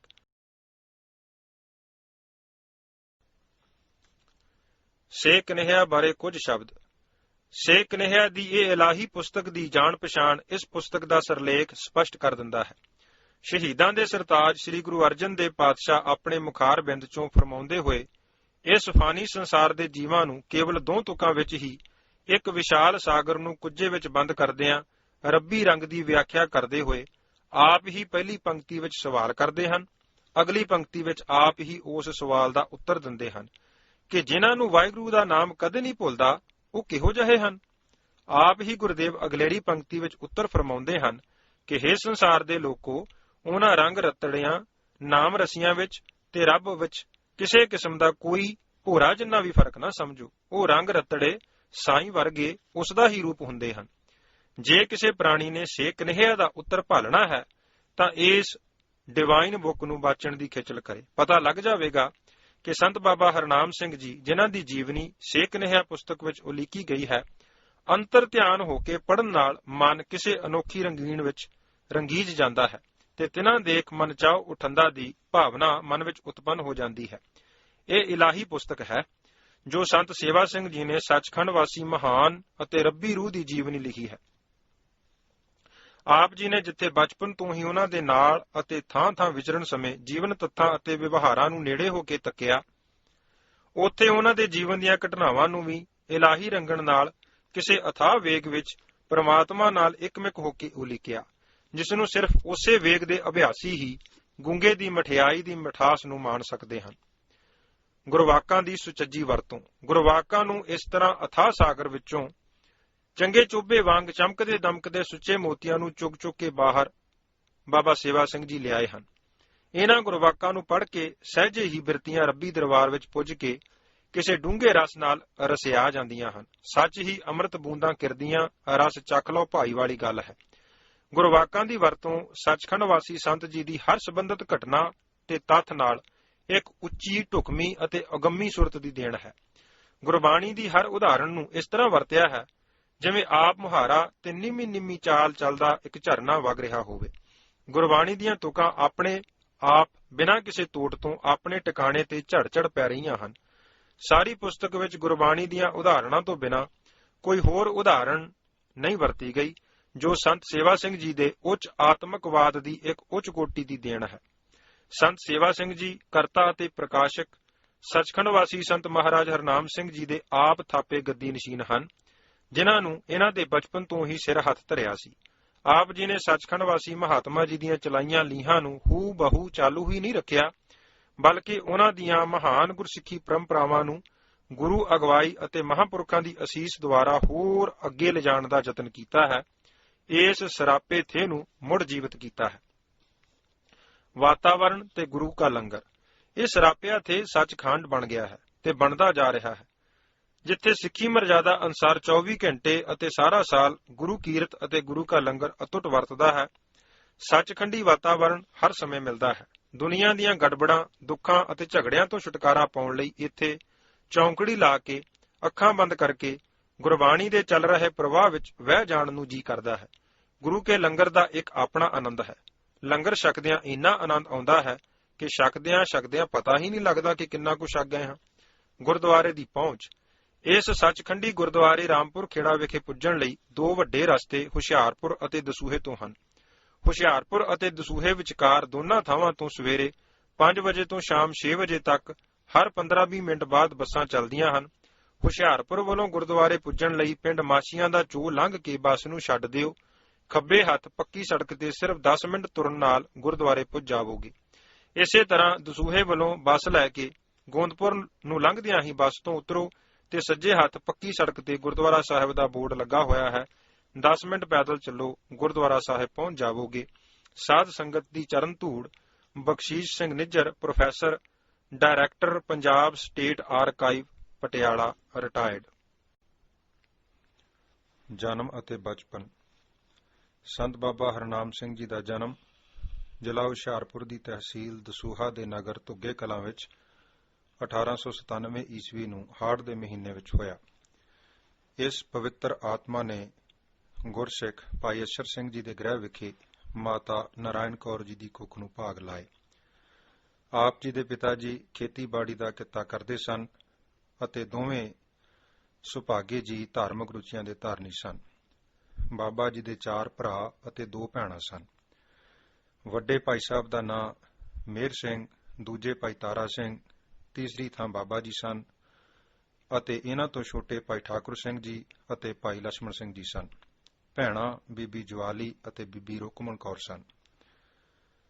ਆਪ ਜੀ ਦੇ ਪਿਤਾ ਜੀ ਬੜੀ ਤਨਦੇਹੀ ਨਾਲ ਪਰਿਵਾਰਕ ਜ਼ਿੰਮੇਵਾਰੀਆਂ ਨਿਭਾਉਂਦੇ, 10 ਨੌਹਾਂ ਦੀ ਕਿਰਤ ਕਰਦੇ ਅਤੇ ਮਾਤਾ ਜੀ ਸਾਰੇ ਪਰਿਵਾਰ ਦੀ ਸਾਰ ਸੰਭਾਲ ਕਰਿਆ ਕਰਦੇ ਸਨ। ਮਾਤਾ ਜੀ ਹਰ ਰੋਜ਼ ਵੱਡੇ ਤੜਕੇ ਉੱਠਦੇ, ਇਸ਼ਨਾਨ ਸੋਧ ਗੁਰਦੁਆਰਾ ਸਾਹਿਬ ਜਾਂਦੇ ਅਤੇ ਸਤਿਗੁਰੂ ਜੀ ਦੇ ਦਰਸ਼ਨ ਕਰਨ ਉਪਰੰਤ ਘਰ ਆ ਕੇ ਮੂਲ ਮੰਤਰ ਦਾ ਜਾਪ ਕਰਦੇ ਹੋਏ ਦੁੱਧ ਰਿੜਕਦੇ ਅਤੇ ਸਾਰਾ ਕੰਮ ਧੰਦਾ ਕਰਿਆ ਕਰਦੇ ਸਨ। ਆਪ ਜੀ ਦੇ ਪਿਤਾ ਜੀ ਭਾਈ ਅਛਰ ਸਿੰਘ ਜੀ ਗੁਰੂ ਘਰ ਦੇ ਬਹੁਤ ਸ਼ਰਧਾਲੂ ਸਨ। ਹਰ ਰੋਜ਼ ਖੇਤਾਂ ਨੂੰ ਜਾਣ ਤੋਂ ਪਹਿਲਾਂ ਗੁਰੂ ਘਰ ਹਾਜ਼ਰੀ ਭਰ ਕੇ ਫੇਰ ਕੰਮਾਂ ਨੂੰ ਹੱਥ ਲਾਉਂਦੇ। ਹਰ ਸੰਗਰਾਂਦ ਨੂੰ ਕੰਗ ਮਾਈ ਹੁਸ਼ਿਆਰਪੁਰ ਤੋਂ ਦਸੂਹਾ ਜਾਂਦੀ ਸੜਕ ਤੇ ਹਰਿਆਣਾ ਭੁੰਗੇ ਦੇ ਵਿਚਕਾਰ ਜੋ ਨਗਰ ਹੈ, ਜੋ ਭਾਈ ਮਾਂਝੀ ਦਾ ਸਥਾਨ ਕਰਕੇ ਸਿੱਖ ਪੰਥ ਵਿੱਚ ਜਾਣਿਆ ਜਾਂਦਾ ਹੈ, ਉੱਥੇ ਘਰੋਂ ਯਥਾ ਸ਼ਕਤ ਰਸਦ ਅਤੇ ਦੁੱਧ ਲੈ ਕੇ ਆਪਣਾ ਗੱਡਾ ਜੋੜਦੇ, ਹੋਰ ਸੰਗਤਾਂ ਨੂੰ ਨਾਲ ਲੈ ਕੇ ਗੁਰੂ ਘਰ ਦੀਆਂ ਹਾਜ਼ਰੀਆਂ ਭਰਿਆ ਕਰਦੇ। ਕਥਾ ਕੀਰਤਨ ਸੁਣ ਉਪਰੰਤ ਘਰ ਵਾਪਸ ਪਰਤਦੇ। ਅਕਸਰ ਪਿਤਾ ਜੀ ਦੇ ਨਾਲ ਸੰਗਤ ਵਿੱਚ ਜਾਣ ਦਾ ਸਮਾਂ ਬਾਬਾ ਜੀ ਨੂੰ ਮਿਲਦਾ ਹੀ ਰਹਿੰਦਾ। ਬਾਬਾ ਜੀ ਆਪਣੀ ਜ਼ੁਬਾਨੀ ਦੱਸਿਆ ਕਰਦੇ ਸਨ ਕਿ ਮਾਤਾ ਜੀ ਵੱਲੋਂ ਸਾਨੂੰ ਖਾਸ ਹਦਾਇਤ ਹੁੰਦੀ ਸੀ ਕਿ ਤੁਰਦੇ ਸਮੇਂ ਧਿਆਨ ਪੈਰਾਂ ਵੱਲ ਰੱਖਣਾ ਹੈ, ਮਤਾਂ ਕਾਢੇ ਕੀੜੀਆਂ ਪੈਰਾਂ ਹੇਠ ਆ ਕੇ ਮਰ ਜਾਣ ਅਤੇ ਕਿਸੇ ਜਾਨਵਰ ਦਾ ਆਲਣਾ ਨਹੀਂ ਲਾਉਣਾ, ਜਾਨਵਰਾਂ ਦੇ ਆਂਡੇ ਨਹੀਂ ਭੰਨਣੇ, ਕਿਸੇ ਦੀ ਚੀਜ਼ ਨਹੀਂ ਚੁੱਕਣੀ ਅਤੇ ਨਾ ਹੀ ਕਿਸੇ ਨਾਲ ਲੜਾਈ ਝਗੜਾ ਕਰਨਾ ਹੈ। ਸ਼ਾਮ ਨੂੰ ਸੌਣ ਤੋਂ ਪਹਿਲੇ ਪਿਤਾ ਜੀ ਕੋਈ ਨਾ ਕੋਈ ਧਾਰਮਿਕ ਸਾਖੀ ਸਾਰੇ ਬੱਚਿਆਂ ਨੂੰ ਇਕੱਠੇ ਕਰਕੇ ਜ਼ਰੂਰ ਸੁਣਾਇਆ ਕਰਦੇ ਸਨ। ਇਸ ਪ੍ਰਕਾਰ ਮਾਤਾ ਪਿਤਾ ਜੀ ਦੀਆਂ ਸ਼ੁਭ ਸਿੱਖਿਆਵਾਂ ਨੇ ਪਿਛਲੇ ਜਨਮ ਦੇ ਅਤ ਉੱਤਮ ਸੰਸਕਾਰਾਂ ਨੂੰ ਪ੍ਰਗਟ ਹੋਣ ਲਈ ਕਾਫੀ ਸਹਾਇਤਾ ਦਿੱਤੀ। ਬਚਪਨ ਵਿੱਚ ਹੀ ਆਪ ਜੀ ਦੀ ਰੁਚੀ ਸੀ ਕਿ ਮੈਂ ਸੰਤ ਬਣ ਜਾਣਾ ਹੈ ਅਤੇ ਧੰਨ ਸ੍ਰੀ ਗੁਰੂ ਨਾਨਕ ਸਾਹਿਬ ਜੀ ਦੇ ਉਪਦੇਸ਼ ਦਾ ਧਾਰਨੀ ਬਣਨਾ ਹੈ। ਪਿਤਾ ਜੀ ਪਾਸੋਂ ਮਿਲੀ ਪ੍ਰੇਰਨਾ ਦਾ ਸਦਕਾ ਮੂਲ ਮੰਤਰ ਦਾ ਨਿਰੰਤਰ ਜਾਪ ਕਰਨ ਦਾ ਯਤਨ ਬਾਬਾ ਜੀ ਛੋਟੇ ਹੁੰਦਿਆਂ ਹੀ ਕਰਿਆ ਕਰਦੇ ਸਨ। ਬੱਚਿਆਂ 'ਚ ਬੈਠਣ ਅਤੇ ਖੇਡਣ ਦੀ ਰੁਚੀ ਵੀ ਆਪ ਜੀ ਨੂੰ ਬਹੁਤ ਘੱਟ ਸੀ। ਕਿਤੇ ਕਿਤੇ ਕਸਰਤ ਕਰਨ ਵਾਲੀ ਖੇਡ ਵਿੱਚ ਆਪ ਜ਼ਰੂਰ ਸ਼ਾਮਲ ਹੋ ਜਾਂਦੇ। ਸਰੀਰ ਨਰੋਆ ਅਤੇ ਤਕੜਾ ਹੋਣ ਕਾਰਨ ਹਮੇਸ਼ਾ ਦੂਜੇ ਸਾਥੀਆਂ ਤੇ ਹਾਵੀ ਰਹਿੰਦੇ। ਪਿਛਲੇਰੇ ਬੀਤ ਚੁੱਕੇ ਸਮੇਂ ਵਿੱਚ ਵਿਦਿਆ ਪ੍ਰਾਪਤੀ ਦੇ ਸਾਧਨਾਂ ਦੀ ਬਹੁਤ ਘਾਟ ਸੀ। ਸਕੂਲ ਵੀ ਟਾਵੇਂ-ਟਾਵੇਂ ਸ਼ਹਿਰਾਂ ਵਿੱਚ ਹੀ ਸਨ, ਜਿਸ ਕਾਰਨ ਆਪ ਜੀ ਸਕੂਲੀ ਵਿਦਿਆ ਪ੍ਰਾਪਤ ਨਾ ਕਰ ਸਕੇ। ਉਸ ਸਮੇਂ ਗੁਰਦੁਆਰਾ ਸਾਹਿਬ ਦਾ ਗ੍ਰੰਥੀ ਸਿੰਘ ਹੀ ਬੱਚਿਆਂ ਨੂੰ ਗੁਰਮੁਖੀ ਸਿਖਾਉਣ ਦੀ ਸੇਵਾ ਕਰਿਆ ਕਰਦਾ ਸੀ। ਆਪ ਜੀ ਦੇ ਮਨ ਦੀ ਤੀਬਰ ਇੱਛਾ ਸੀ ਕਿ ਮੈਂ ਵੀ ਗੁਰਮੁਖੀ ਅੱਖਰ ਸਿੱਖ ਕੇ ਗੁਰਬਾਣੀ ਦਾ ਪਾਠ ਕਰਾਂ। ਸੋ ਗੁਰਸਿੱਖ ਗ੍ਰੰਥੀ ਸਿੰਘ ਪਾਸੋਂ ਬਾਬਾ ਜੀ ਨੇ ਗੁਰਮੁਖੀ ਅੱਖਰ ਸਿੱਖ ਲਏ। ਇਸ ਪ੍ਰਕਾਰ ਆਪ ਜੀ ਨੇ ਗੁਰਬਾਣੀ ਪੜ੍ਹਨ ਅਤੇ ਧਾਰਮਿਕ ਗ੍ਰੰਥਾਂ ਨੂੰ ਪੁਰਾਣੇ ਰੀਤੀ ਰਿਵਾਜਾਂ ਮੁਤਾਬਕ ਉਸ ਸਮੇਂ ਬਾਲ ਵਿਆਹ ਪ੍ਰਚਲਿਤ ਸੀ। ਸੋ ਮਾਤਾ ਪਿਤਾ ਜੀ ਨੇ ਬਾਬਾ ਜੀ ਦਾ ਵਿਆਹ ਵੀ 8 ਸਾਲ ਦੀ ਆਜੂ ਵਿੱਚ ਹੀ ਹੁਸ਼ਿਆਰਪੁਰ ਜ਼ਿਲ੍ਹੇ ਦੇ ਹੀ ਪਿੰਡ ਨੰਗਲ ਬੂਰੇ ਜੱਟਾਂ ਵਿਖੇ ਬੀਬੀ ਗਿਆਨ ਕੌਰ ਜੀ ਨਾਲ ਕਰ ਦਿੱਤਾ। ਬਾਬਾ ਜੀ ਦੱਸਿਆ ਕਰਦੇ ਸਨ ਕਿ ਅਸੀਂ ਬਥੇਰਾ ਮਾਤਾ ਜੀ ਨੂੰ ਕਿਹਾ ਕਿ ਮਾਤਾ ਜੀ, ਮੇਰਾ ਚਿੱਤ ਗ੍ਰਸਤ ਵਿੱਚ ਪੈਣ ਨੂੰ ਨਹੀਂ ਕਰਦਾ, ਤੁਸੀਂ ਮੇਰਾ ਵਿਆਹ ਨਾ ਕਰੋ। ਪਰ ਮਾਤਾ ਪਿਤਾ ਦੀ ਰੀਝ ਅੱਗੇ ਸਾਡੀ ਕੋਈ ਪੇਸ਼ ਨਾ ਗਈ। ਪਰ ਇਹ ਵਿਆਹ ਵੀ ਕੋਈ ਪੂਰਬਲਾ ਸੰਜੋਗ ਪੂਰਾ ਕਰਨ ਵਾਲੀ ਗੱਲ ਹੀ ਸੀ, ਕਿਉਂਕਿ ਤਕਰੀਬਨ 1 ਸਾਲ ਦੇ ਅਰਸੇ ਵਿੱਚ ਹੀ ਅਜੇ ਬਾਬਾ ਜੀ ਦੇ ਪਤਨੀ ਬੀਬੀ ਗਿਆਨ ਕੌਰ ਦੁਬਾਰਾ ਪਿੰਡ ਧੁੱਗੇ ਵੀ ਨਹੀਂ ਆਏ ਸਨ ਕਿ ਪਲੇਗ ਦੀ ਬਿਮਾਰੀ ਨਾਲ ਬੀਬੀ ਜੀ ਸਰੀਰ ਛੱਡ ਗਏ। ਸੱਸ ਸਹੁਰੇ ਨੇ ਛੋਟੀ ਲੜਕੀ ਦਾ ਰਿਸ਼ਤਾ ਬਾਬਾ ਜੀ ਨਾਲ ਕਰਨ ਦੀ ਗੱਲ ਬਾਬਾ ਜੀ ਦੇ ਪਿਤਾ ਸਾਸ਼ਰ ਸਿੰਘ ਜੀ ਨਾਲ ਚਲਾਈ। ਜਦੋਂ ਬਾਬਾ ਜੀ ਨੂੰ ਇਸ ਗੱਲ ਦਾ ਪਤਾ ਲੱਗਾ ਤਾਂ ਆਪ ਜੀ ਨੇ ਬੜੀ ਦ੍ਰਿੜਤਾ ਨਾਲ ਮਾਤਾ ਜੀ ਨੂੰ ਇਹ ਸ਼ਬਦ ਕਹੇ ਕਿ ਮਾਤਾ ਜੀ, ਮੈਂ ਉੱਕਾ ਹੀ ਗ੍ਰਸਤ ਵਿੱਚ ਨਹੀਂ ਪੈਣਾ ਜਿਸ ਦਾ ਜ਼ਿਕਰ ਮੈਂ ਪਹਿਲਾਂ ਵੀ ਆਪ ਜੀ ਨੂੰ ਕਰ ਚੁੱਕਾ ਹਾਂ। ਜੇ ਤੁਸੀਂ ਪਹਿਲਾਂ ਵਾਂਗ ਹੀ ਜ਼ਬਰਦਸਤੀ ਮੇਰਾ ਰਿਸ਼ਤਾ ਕਰ ਦਿੱਤਾ ਤਾਂ ਉਹ ਬੀਬੀ ਵੀ ਜਲਦੀ ਹੀ ਮਰ ਜਾਵੇਗੀ, ਸੋ ਮੇਰੇ ਵਿਆਹ ਦਾ ਖਿਆਲ ਛੱਡ ਦੇਵੋ। ਬਾਬਾ ਜੀ ਦੁਆਰਾ ਦ੍ਰਿੜਤਾ ਸਹਿਤ ਕਹੇ ਇਹਨਾਂ ਸ਼ਬਦਾਂ ਨੇ ਮਾਤਾ ਜੀ ਦੇ ਹਿਰਦੇ ਨੂੰ ਪ੍ਰੇਰਨਾ ਦਿੱਤੀ ਤੇ ਉਹਨਾਂ ਵੀ ਬੀਬੀ ਗਿਆਨ ਕੌਰ ਦੇ ਮਾਪਿਆਂ ਨੂੰ ਸਾਫ਼ ਜਵਾਬ ਦੇ ਦਿੱਤਾ। ਬਾਬਾ ਜੀ ਨੇ ਸਾਰੀ ਆਜੂ ਜਤ ਸਤ ਵਿੱਚ ਪਰਪੱਕ ਰਹਿੰਦੇ ਹੋਏ ਸੁਰਤ ਨੂੰ ਗੁਰੂ ਚਰਨਾਂ ਨਾਲ ਲਵਲੀਨ ਕਰਕੇ ਪਰ ਤ੍ਰਿਆ ਰੂਪ ਨਾ ਪੇਖਿਆ ਨੇਤਰ, ਸਾਧ ਕੀ ਟਹਿਲ ਸੰਤ ਸੰਗ ਹੇਤ ਨੂੰ ਆਪਣਾ ਜੀਵਨ ਆਧਾਰ ਤੇ ਆਸ਼ਾ ਬਣਾ ਕੇ ਬਿਤਾਉਣਾ। ਉਦਾਸੀ ਸਾਧੂ ਦੀ ਸੰਗਤ ਅਤੇ ਸੇਵਾ ਕਰਨੀ। ਜਿਵੇਂ ਪਿੱਛੇ ਆਪ ਜੀ ਨੂੰ ਦੱਸਿਆ ਜਾ ਚੁੱਕਾ ਹੈ ਕਿ ਬਚਪਨ ਵਿੱਚ ਹੀ ਬਾਬਾ ਜੀ ਨੂੰ ਘਰ-ਬਾਰ ਤਿਆਗ ਕੇ ਸਾਧੂ ਬਣਨ ਅਤੇ ਪਰਮੇਸ਼ਰ ਪ੍ਰਾਪਤੀ ਦੀ ਅਤੀ ਲਗਨ ਸੀ। ਸੋ ਆਪ ਜੀ ਦੇ ਦੇਖਦਿਆਂ ਹੀ ਪਿੰਡ ਦੇ 2 ਜ਼ਿਮੀਂਦਾਰ ਸਾਧ ਬਣ ਗਏ, ਪਰ 1 ਸਾਲ ਦੇ ਅੰਦਰ ਅੰਦਰ ਹੀ ਵਾਪਸ ਘਰ ਪਰਤ ਆਏ। ਉਸ ਇੱਕ ਨੇ ਤਾਂ ਆਉਂਦਿਆਂ ਹੀ ਸਾਧੂ ਵੇਸ਼ ਲਾ ਕੇ ਖੇਤੀ ਕਰਨੀ ਆਰੰਭ ਕਰ ਦਿੱਤੀ ਅਤੇ ਦੂਸਰਾ 6 ਮਹੀਨੇ ਆਪਣੀ ਹਵੇਲੀ ਵਿੱਚ ਧੂਆਂ ਲਾ ਕੇ ਲੋਕਾਂ ਨੂੰ ਰਾਖ ਵਗੈਰਾ ਦਿੰਦਾ ਰਿਹਾ ਅਤੇ ਅਖੀਰ ਉਹ ਵੀ ਵਿਆਹ ਕਰਵਾ ਕੇ ਕੰਮਕਾਰ ਕਰਨ ਲੱਗ ਪਿਆ। ਬਾਬਾ ਜੀ ਦੱਸਿਆ ਕਰਦੇ ਸਨ ਕਿ ਇਹਨਾਂ ਵੱਲ ਵੇਖ ਕੇ ਮਨ ਵਿੱਚ ਸਾਧੂਆਂ ਪ੍ਰਤੀ ਵੀ ਨਫ਼ਰਤ ਪੈਦਾ ਹੋ ਗਈ ਕਿ ਜੇ ਸਾਲ 2 ਸਾਲ ਨੂੰ ਮੋਹ ਬਸ ਹੋ ਕੇ ਮੁੜ ਘਰ ਹੀ ਮੁੜਾਉਣਾ ਹੈ ਤਾਂ ਘਰ ਛੱਡਣਾ ਕਿਸ ਵਾਸਤੇ ਹੈ? ਫਿਰ ਤਾਂ ਘਰ ਵਿੱਚ ਹੀ ਕੰਮਕਾਰ ਕਰਦੇ ਪਰਮੇਸ਼ਰ ਦੀ ਯਾਦ ਹਿਰਦੇ ਵਿੱਚ ਵਸਾਉਣੀ ਤਥਾ ਨਾਮ ਜਪਣਾ ਅਤੀ ਯੋਗ ਹੈ। ਅੰਦਰ ਜੋ ਪ੍ਰੇਮ ਕਸਕ ਸੀ ਉਸ ਨੂੰ ਪੂਰਾ ਕਰਨ ਲਈ ਆਤਮਾ ਸੇਧ ਚਾਹੁੰਦੀ ਸੀ। ਇਲਾਕੇ ਵਿੱਚ ਜਿੱਥੇ ਕਿਤੇ ਵੀ ਕਿਸੇ ਸਾਧੂ ਦੀ ਸੋਹ ਮਿਲਦੀ, ਆਪ ਜੀ ਦਰਸ਼ਨਾਂ ਨੂੰ ਚਲੇ ਜਾਂਦੇ, ਪਰਖ ਦੀ ਨਿਗਾਹ ਨਾਲ ਉਸ ਦੀ ਜੀਵਨੀ ਨੂੰ ਪਰਖਦੇ। ਇਹਨਾਂ ਹੀ ਦਿਨਾਂ ਵਿੱਚ ਆਪ ਜੀ ਦੇ ਆਪਣੇ ਹੀ ਪਿੰਡ ਧੁੱਗੇ ਕਲਾਂ ਵਿੱਚ ਇੱਕ ਉਦਾਸੀ ਸਾਧੂ, ਜਿਸ ਦਾ ਨਾਮ ਸੰਤੋਖ ਦਾਸ ਸੀ, ਪਿੰਡ ਤੋਂ ਬਾਹਰ ਇੱਕ ਤਕੀਏ ਤੇ ਛੱਪੜ ਕਿਨਾਰੇ ਆ ਟਿਕਿਆ। ਪਰ ਬਾਬਾ ਜੀ ਉਸ ਨੂੰ ਮਿਲਣ ਨਹੀਂ ਗਏ। ਰੱਬ ਦੀ ਨੇਤ ਬਾਰਿਸ਼ ਹੋਣ ਲੱਗ ਪਈ, ਪਰ ਉਹ ਸੰਤੋਖੀ ਸਾਧੂ ਆਪਣੇ ਨਾਮ ਉੱਪਰ ਪੂਰਾ ਉਤਰਿਆ। ਬਾਰਿਸ਼ ਵਿੱਚ ਵੀ ਉਹ ਉੱਥੇ ਹੀ ਬੈਠਾ ਰਿਹਾ ਤੇ ਪਿੰਡ ਵਿੱਚ ਵੀ ਮੰਗਣ ਨਾ ਆਇਆ। 3 ਦਿਨ ਲਗਾਤਾਰ ਮੀਂਹ ਪੈਂਦਾ ਰਿਹਾ। ਬਾਬਾ ਜੀ ਹਰ ਰੋਜ਼ ਸਵੇਰੇ ਸ਼ਾਮ ਦੂਰੋਂ ਉਸ ਨੂੰ ਤੱਕਦੇ ਕਿ ਸ਼ਾਇਦ ਸਾਧੂ ਚਲਾ ਗਿਆ ਹੋਵੇ, ਪਰ ਉਸ ਦੀ ਦ੍ਰਿੜਤਾ ਅਤੇ ਸੰਤੋਖ ਨੇ ਬਾਬਾ ਜੀ ਦੀ ਆਤਮਾ ਤੇ ਅਸਰ ਕੀਤਾ। ਆਪ ਜੀ ਘਰੋਂ ਸੁੱਕੀਆਂ ਲੱਕੜਾਂ ਸਿਰ ਤੇ ਚੁੱਕ ਕੇ ਲੰਗਰ ਪਾਣੀ ਲੈ ਕੇ ਸਾਧੂ ਸੰਤੋਖ ਦਾਸ ਦੇ ਪਾਸ ਪੁੱਜੇ। ਉਸ ਦਾ ਧੂੰਆਂ ਬਾਲ ਦਿੱਤਾ। ਸਾਧੂ ਨੂੰ ਲੰਗਰ ਛਕਾ ਕੇ ਮਨ ਅਤੀ ਗਦਗਦ ਹੋਇਆ। ਮਨ ਵਿੱਚ ਸਾਧੂਆਂ ਪ੍ਰਤੀ ਜੋ ਨਫ਼ਰਤ ਬਣੀ ਹੋਈ ਸੀ ਉਹ ਸੰਤੋਖ ਦਾਸ ਦੇ ਸੰਤੋਖ ਨੇ ਦੂਰ ਕਰ ਦਿੱਤੀ। ਹੁਣ ਹਰ ਰੋਜ਼ ਬਾਬਾ ਜੀ ਦਾ ਨਿਯਮ ਬਣ ਗਿਆ ਕਿ ਦਿਨ ਰਾਤ ਉਸ ਉਦਾਸੀ ਸਾਧੂ ਦੇ ਧੂਏ ਨੂੰ ਚੱਲਦਾ ਰੱਖਣ ਲਈ ਘਰੋਂ ਲੱਕੜਾਂ ਲੈ ਜਾਣੀਆਂ ਅਤੇ ਸਵੇਰੇ ਸ਼ਾਮ ਲੰਗਰ ਪੁੱਜਦਾ ਕਰਨਾ। ਇੱਥੇ ਹੀ ਬਸ ਨਹੀਂ, ਜਿਸ ਅਸਥਾਨ ਤੇ ਉਸ ਸੰਤੋਖ ਦਾਸ ਨੇ ਡੇਰਾ ਲਾਇਆ ਹੋਇਆ ਸੀ ਉੱਥੇ ਪਾਣੀ ਦਾ ਵੀ ਕੋਈ ਪ੍ਰਬੰਧ ਨਹੀਂ ਸੀ। ਜਿੰਨਾ ਵੀ ਜਲ ਮਹਾਤਮਾ ਨੇ ਕਹਿਣਾ ਪਿੰਡੋਂ ਬਾਲਟੀਆਂ ਨਾਲ ਉੱਥੇ ਜਮ੍ਹਾਂ ਕਰਨਾ। ਕੁਝ ਦੇਰ ਕੋਲ ਬੈਠ ਕੇ ਸੰਗਤ ਕਰਨੀ ਤੇ ਬਾਕੀ ਸਮਾਂ ਘਰ ਵਿੱਚ ਪਿਤਾ ਜੀ ਦੇ ਨਾਲ ਕੰਮਕਾਰ ਵਿੱਚ ਹੱਥ ਵਟਾਉਣਾ। ਖੇਤਾਂ ਵਿੱਚ ਵੀ ਪਿਤਾ ਜੀ ਦੇ ਨਾਲ ਹਲਵਾਹੀ ਦਾ ਕੰਮ ਬਾਕੀ ਭਰਾਵਾਂ ਨਾਲੋਂ ਅੱਗੇ ਹੋ ਕੇ ਕਰਿਆ ਕਰਦੇ। ਇਸ ਪ੍ਰਕਾਰ ਬਾਬਾ ਨਾਮਦੇਵ ਜੀ ਦੇ ਕਥਨ ਅਨੁਸਾਰ ਹਾਥ ਪਾਉ ਕਰ ਕਾਮ ਸਭ, ਚੀਤ ਨਿਰੰਜਨ ਨਾਲ ਦੇ ਪੂਰਨਿਆਂ ਤੇ ਚੱਲ ਕੇ ਸੰਸਾਰਕ ਕਿਰਤ ਵੀ ਕਰਦੇ ਅਤੇ ਪਰਮੇਸ਼ਰ ਜੀ ਵੱਲੋਂ ਜੀਵ ਜਿਵੇਂ ਲਾਈ ਡਿਊਟੀ ਵਿੱਚ ਰਤਾ ਫਰਕ ਨਾ ਪੈਣ ਦਿੰਦੇ। ਸਾਧੂ ਸੰਤੋਖ ਦਾਸ ਦੀ ਕੇਵਲ ਸਾਧੂ ਜਾਣ ਕੇ ਸੇਵਾ ਕਰਦੇ। ਇਹਨਾਂ ਦੀ ਸੰਗਤ ਨਾਲ ਬਾਬਾ ਜੀ ਨੇ ਉਦਾਸੀ ਮਤ ਦੇ ਸੰਸਕਾਰ ਗ੍ਰਹਿਣ ਨਹੀਂ ਕੀਤੇ। ਆਪ ਜੀ ਗੁਰਮਤ ਦੇ ਪੂਰਨ ਧਾਰਨੀ ਅਤੇ ਦ੍ਰਿੜ ਵਿਸ਼ਵਾਸੀ ਰਹੇ। ਸਾਰਾ ਦਿਨ ਮੂਲ ਮੰਤਰ ਤੇ ਗੁਰਮੰਤਰ ਦਾ ਅਭਿਆਸ ਕਰਦੇ ਰਹਿੰਦੇ।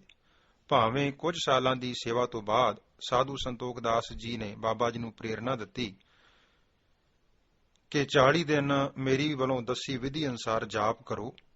ਹਨੂਮਾਨ, ਭੈਰੋਂ ਤੇ ਹੋਰ ਦੇਵਤੇ ਤੁਹਾਡੇ ਵਸ ਵਿੱਚ ਹੋ ਜਾਣਗੇ ਤੇ ਤੁਹਾਡੇ ਹੁਕਮ ਅਨੁਸਾਰ ਸਾਰੇ ਕੰਮ ਕਰਨਗੇ। ਤੁਹਾਨੂੰ ਵਾਕ ਸਿੱਧੀ ਵੀ ਪ੍ਰਾਪਤ ਹੋ ਜਾਵੇਗੀ। ਪਰ ਬਾਬਾ ਜੀ ਨੇ ਇਹ ਆਖ ਕੇ ਨਾ ਕਰ ਦਿੱਤੀ ਕਿ ਹੇ ਸਾਧੂ ਜੀ, ਮੈਨੂੰ ਤਾਂ ਪਰਮੇਸ਼ਰ ਪ੍ਰਾਪਤੀ ਦੀ ਲਾਲਸਾ ਹੈ। ਮੈਂ ਰਿੱਧੀਆਂ ਸਿੱਧੀਆਂ ਵਾਲੇ ਰਸਤੇ ਨਹੀਂ ਪੈਣਾ ਚਾਹੁੰਦਾ, ਕਿਉਂਕਿ ਇਹ ਤਾਂ ਪਰਮੇਸ਼ਰ ਤੋਂ ਪਰੇ ਲੈ ਜਾਣ ਵਾਲੀਆਂ ਨੇ। ਜਿਵੇਂ ਗੁਰੂ ਅਮਰਦਾਸ ਜੀ ਨੇ ਫਰਮਾਨ ਕੀਤਾ ਹੈ ਕਿ ਰਿੱਧ ਸਿੱਧ ਸਭ ਮੋਹ ਹੈ, ਨਾਮ ਨਾ ਵਸੇ ਮਨ ਆਏ। ਤਥਾ ਜਪਜੀ ਸਾਹਿਬ ਵਿੱਚ ਵੀ ਹੁਕਮ ਆਉਂਦਾ ਹੈ ਕਿ ਰਿੱਧ ਸਿੱਧ ਅਵਰਾ ਸਾਧ। ਬਾਬਾ ਜੀ ਨੇ ਲਗਾਤਾਰ ਬਿਨਾਂ ਕੋਈ ਨਾਗਾ ਪਾਏ ਪੂਰੇ 11 ਸਾਲ ਇਹਨਾਂ ਉਦਾਸੀ ਸਾਧੂ ਸੰਤੋਖ ਦਾਸ ਜੀ ਦੀ ਸੇਵਾ ਕੀਤੀ। ਇੱਕ ਦਿਨ ਖੇਤਾਂ ਵਿੱਚ ਕੰਮ ਕਰਦਿਆਂ ਆਪ ਜੀ ਦੇ ਮਨ ਵਿੱਚ ਇੱਕ ਖਿਆਲ ਅਤੀ ਤੀਬਰ ਰੂਪ ਵਿੱਚ ਸਾਹਮਣੇ ਆਇਆ ਕਿ ਮੈਂ ਕੀ ਹਾਂ। ਕੰਮ ਛੱਡ ਕੇ ਬੈਠ ਕੇ ਸੋਚਿਆ ਕਿ ਮੈਂ ਸਰੀਰ ਤਾਂ ਹੈ ਨਹੀਂ, ਮੇਰੇ ਅੰਦਰ ਕੋਈ ਹੋਰ ਚੇਤਨ ਸੱਤਾ ਹੈ ਜੋ ਮੇਰੇ ਸਰੀਰ ਨੂੰ ਵੀ ਚਲਾ ਰਹੀ ਹੈ। ਫਿਰ ਮਨ ਵਿੱਚ ਵਿਚਾਰ ਫੁਰੀ ਕਿ ਚਲੋ ਸੰਤਾਂ ਨੂੰ ਪੁੱਛਦੇ ਹਾਂ। ਆਪ ਜੀ ਕੰਮ ਵਿੱਚੇ ਛੱਡ ਕੇ ਸਾਧੂ ਉਦਾਸੀ ਸਾਧੂ ਸੰਤੋਖ ਦਾਸ ਜੀ ਪਾਸ ਪੁੱਜੇ।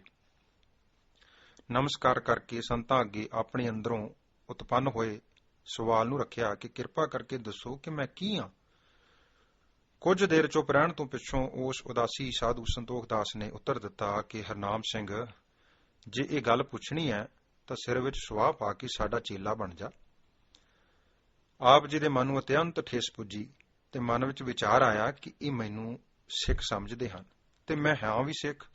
ਮੈਂ ਤਾਂ ਇਹਨਾਂ ਨੂੰ ਦੁਈ ਦਵੈਤ ਤੋਂ ਰਹਿਤ ਸਾਰਿਆਂ ਨੂੰ ਇੱਕ ਜਾਣਨ ਵਾਲਾ ਅਦਵੈਤ ਸਾਧੂ ਜਾਣ ਕੇ ਸੇਵਾ ਕਰਦਾ ਰਿਹਾ। ਇਹਨਾਂ ਦੇ ਮਨ ਵਿੱਚ ਅਜੇ ਵੀ ਸਿੱਖ ਤੇ ਉਦਾਸੀ ਦਾ ਵਿਤਕਰਾ ਹੈ। ਉਸੇ ਵਕਤ ਜਵਾਬ ਦਿੱਤਾ ਕਿ ਮੈਂ ਤਾਂ ਆਪ ਜੀ ਨੂੰ ਸਮਦ੍ਰਿਸ਼ਟੀ ਵਾਲੇ ਸਾਧੂ ਜਾਣ ਕੇ ਸੇਵਾ ਕੀਤੀ ਹੈ। ਜੇਕਰ ਤੁਸੀਂ ਸਿਰ ਵਿੱਚ ਸੁਆਹ ਪਾਏ ਅਤੇ ਆਪਣਾ ਚੇਲਾ ਬਣੇ ਤੋਂ ਬਿਨਾਂ ਮੈਨੂੰ ਇਹ ਗੱਲ ਨਹੀਂ ਦੱਸਣੀ ਤਾਂ ਮੈਂ ਸਿੱਖ ਹਾਂ ਅਤੇ ਸਿਰ ਵਿੱਚ ਸੁਆਹ ਪਾਉਣ ਨੂੰ ਤੇ ਕਿਸੇ ਦਾ ਚੇਲਾ ਬਣਨ ਨੂੰ ਤਿਆਰ ਨਹੀਂ। ਸੋ ਚੰਗਾ ਇਹ ਹੀ ਹੈ ਕਿ ਅੱਗੇ ਤੋਂ ਮੈਂ ਤੁਹਾਡੇ ਪਾਸੋਂ ਕੋਈ ਵੀ ਗੱਲ ਨਾ ਪੁੱਛਾਂ। ਉਸ ਦਿਨ ਤੋਂ ਬਾਬਾ ਜੀ ਨੇ ਸਾਧੂ ਸੰਤੋਖ ਦਾਸ ਉੱਤੇ ਜੋ ਪਰਮਾਰਥ ਪ੍ਰਾਪਤੀ ਦਾ ਰਸਤਾ ਪੁੱਛਣ ਲਈ ਟੇਕ ਰੱਖੀ ਹੋਈ ਸੀ, ਉਸ ਆਸ ਦੇ ਵੀ ਕਿੰਗਰੇ ਟੁੱਟ ਗਏ।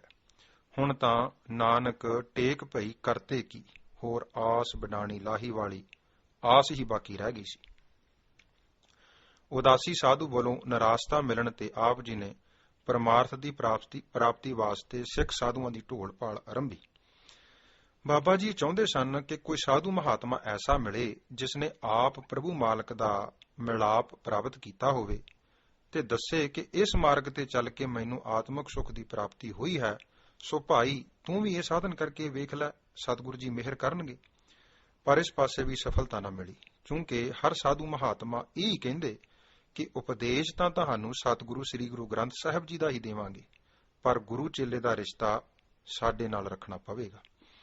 ਕਈ ਮਹਾਤਮਾ ਨਾਲ ਕਈ ਦਿਨ ਇਸ ਵਿਸ਼ੇ ਤੇ ਉੱਤਰ ਪ੍ਰਸ਼ਨ ਅਤੇ ਗੁਰਬਾਣੀ ਅਨੁਸਾਰ ਵਿਚਾਰਾਂ ਵੀ ਹੋਈਆਂ, ਪਰ ਦੇਹਧਾਰੀ ਗੁਰੂ ਦੀ ਆਵਸ਼ਕਤਾ ਉੱਪਰ ਉਹ ਸਾਧੂ ਅੜੇ ਹੀ ਰਹੇ। ਬਾਬਾ ਜੀ ਦੇ ਮਨ ਵਿੱਚ ਸੀ ਕਿ ਜੇ ਸਮੇਂ ਅਨੁਸਾਰ ਦੇਹਧਾਰੀ ਗੁਰੂ ਦਾ ਸਰੀਰ ਵਿਨਸ ਗਿਆ ਤਦ ਫਿਰ ਹੋਰ ਦੇਹਧਾਰੀ ਦੀ ਤਲਾਸ਼ ਕਰਨੀ ਪਵੇਗੀ। ਜਦ ਸਤਿਗੁਰੂ ਸ੍ਰੀ ਗੁਰੂ ਗੋਬਿੰਦ ਸਿੰਘ ਜੀ ਸਾਨੂੰ ਸ੍ਰੀ ਗੁਰੂ ਗ੍ਰੰਥ ਸਾਹਿਬ ਜੀ ਦੇ ਲੜ ਲਾ ਗਏ ਨੇ ਤੇ ਹੁਕਮ ਕਰ ਗਏ ਹਨ ਕਿ ਤੁਹਾਡਾ ਗੁਰੂ ਸ਼ਬਦ ਗੁਰੂ ਹੈ, ਇਸ ਤੋਂ ਬਿਨਾਂ ਹੋਰ ਕਿਸੇ ਦੀ ਓਟ ਨਹੀਂ ਲੈਣੀ, ਅਤੇ ਹਰ ਗੁਰਸਿੱਖ ਅਰਦਾਸ ਪਿੱਛੋਂ ਇਸ ਤਰ੍ਹਾਂ ਜੋ ਗਿਆਨੀ ਗਿਆਨ ਸਿੰਘ ਜੀ ਨੇ ਪੰਥ ਪ੍ਰਕਾਸ਼ ਵਿੱਚ ਦੋਹਰੇ ਦੇ ਰੂਪ ਵਿੱਚ ਅੰਕਿਤ ਕੀਤੀਆਂ ਹਨ, ਬੜੀ ਭਾਵਨੀ ਤੇ ਪਿਆਰ ਨਾਲ ਪੜ੍ਹਦੇ ਹਨ ਕਿ ਆਗਿਆ ਭਈ ਅਕਾਲ ਕੀ ਤਵੈ ਚਲਾਇਓ ਪੰਥ, ਸਭ ਸਿੱਖਣ ਕੋ ਹੁਕਮ ਹੈ ਗੁਰੂ ਮਾਨਿਓ ਗ੍ਰੰਥ, ਗੁਰੂ ਗ੍ਰੰਥ ਕੋ ਮਾਨਿਓ ਪ੍ਰਗਟ ਗੁਰਾਂ ਕੀ ਦੇ, ਜੋ ਪ੍ਰਭ ਕੋ ਮਿਲਬੋ ਚਾਹੈ ਖੋਜ ਸ਼ਬਦ ਮੈਂ ਲੇ, ਸਭ ਗੁਰੂ ਪ੍ਰਗਟ ਪਹੇ ਪੂਰਨ ਹਰ ਅਵਤਾਰ, ਜਗਮਗ ਜੋਤ ਬਰਾਜ ਹੀ ਸ੍ਰੀ ਗੁਰੂ ਗ੍ਰੰਥ ਮੰਝਾਰ, ਜੋ ਦਰਸਿਓ ਚੈ ਗੁਰੂ ਕੋ ਸੋ ਦਰਸੈ ਗੁਰੂ ਗ੍ਰੰਥ, ਪੜ੍ਹੈ ਸੁਣੈ ਸਵਾਰਥ ਲਹੈ ਪਰਮਾਰਥ ਕੋ ਪੰਥ। ਸੋ ਇਹ ਹੁਕਮ ਸਾਡੇ ਵਾਸਤੇ ਹੀ ਹੈ ਨਾ, ਇਸ ਨੂੰ ਜੇਕਰ ਅਸਾਂ ਨਹੀਂ ਮੰਨਣਾ ਤਾਂ ਹੋਰ ਕਿਸ ਨੇ ਮੰਨਣਾ। ਚੌਥੇ ਸਤਿਗੁਰੂ ਸ੍ਰੀ ਗੁਰੂ ਰਾਮਦਾਸ ਸਾਹਿਬ ਗੁਰੂ ਗ੍ਰੰਥ ਸਾਹਿਬ ਜੀ ਨੂੰ ਗੁਰਤਾ ਗੱਦੀ ਮਿਲਣ ਤੋਂ ਪਹਿਲੇ ਹੀ ਨਟ ਰਾਗ ਵਿੱਚ ਹੁਕਮ ਕਰ ਗਏ ਸਨ ਕਿ ਬਾਣੀ ਗੁਰੂ, ਗੁਰੂ ਹੈ ਬਾਣੀ, ਵਿੱਚ ਬਾਣੀ ਅੰਮ੍ਰਿਤ ਸਾਰੇ, ਗੁਰਬਾਣੀ ਕਹੈ ਸੇਵਕ ਜਨ ਮਾਨੈ, ਪ੍ਰਤੱਖ ਗੁਰੂ ਨਿਸਤਾਰੇ। ਧੰਨ ਗੁਰੂ ਨਾਨਕ ਸਾਹਿਬ ਦਾ ਹੁਕਮ ਹੈ ਸ਼ਬਦ ਗੁਰ ਪੀਰਾ, ਗਹਿਰ ਗੰਭੀਰਾ ਬਿਨ ਸ਼ਬਦੈ ਜਗ ਬੌਰਾਨ। ਅਤੇ ਚੌਥੇ ਪਾਤਸ਼ਾਹ ਕਾਨੜਾ ਰਾਗ ਵਿੱਚ ਵੀ ਫਰਮਾਉਂਦੇ ਹਨ ਕਿ ਸਤਿਗੁਰ ਬਚਨ ਹੈ ਸਤਿਗੁਰ, ਪਾਦਰ ਮੁਕਤ ਜਨਾਵੈ ਗੋ। ਅਤੇ ਸ਼ਬਦ ਗੁਰੂ ਸੁਰਤ ਧੁਨ ਚੇਲਾ ਦੀ ਅਗਵਾਈ ਗੁਰੂ ਨਾਨਕ ਸਾਹਿਬ ਪਾਤਸ਼ਾਹ ਨੇ ਵੀ ਫਰਮਾਈ ਹੈ। ਅਤੇ ਗੁਰਬਾਣੀ ਦੇ ਗੁਰੂ ਰੂਪ ਹੋਣ ਸੰਬੰਧੀ ਹੋਰ ਬੇਅੰਤ ਫਰਮਾਨ ਸ੍ਰੀ ਗੁਰੂ ਗ੍ਰੰਥ ਸਾਹਿਬ ਜੀ ਵਿੱਚ ਦਰਜ ਹਨ। ਬਾਬਾ ਜੀ ਤਾਂ ਗੁਰਸਿੱਖਾਂ ਇੱਕੋ ਪਿਆਰ, ਗੁਰਮਿੱਤਾਂ ਪੁੱਤਾਂ ਭਾਈਆਂ ਦੇ ਧਾਰਨੀ ਸਨ। ਆਪ ਜੀ ਨੂੰ ਦੇਹਧਾਰੀ ਗੁਰੂ ਚੇਲੇ ਵਾਲੀ ਗੱਲ ਬਿਲਕੁਲ ਨਹੀਂ ਭਾਉਂਦੀ ਸੀ। ਸੋ ਸਿੱਖ ਸਾਧੂਆਂ ਦੀ ਸੰਗਤ ਕਰਕੇ ਵੀ ਨਿਰਾਸ਼ਤਾ ਹੀ ਪੱਲੇ ਪਈ। ਇਹਨਾਂ ਨਿਰਾਸ਼ਤਾਵਾਂ ਤੋਂ ਪਿੱਛੋਂ ਕੇਵਲ ਹੁਣ ਇੱਕੋ ਇੱਕ ਆਸ ਸੀ, ਇੱਕੋ ਇੱਕ ਟੇਕ ਸੀ ਕਿ ਧਰ ਜੀਰੇ ਇੱਕ ਟੇਕ ਤੂੰ ਲਾਹੇ ਵਡਾਣੀ ਆਸ, ਤਥਾ ਮੇਰੇ ਮਨ ਆਸਾ ਕਰ ਹਰ ਪ੍ਰੀਤਮੇ ਆਪਣੇ ਕੀ, ਜੋ ਤੁਝ ਤਾ।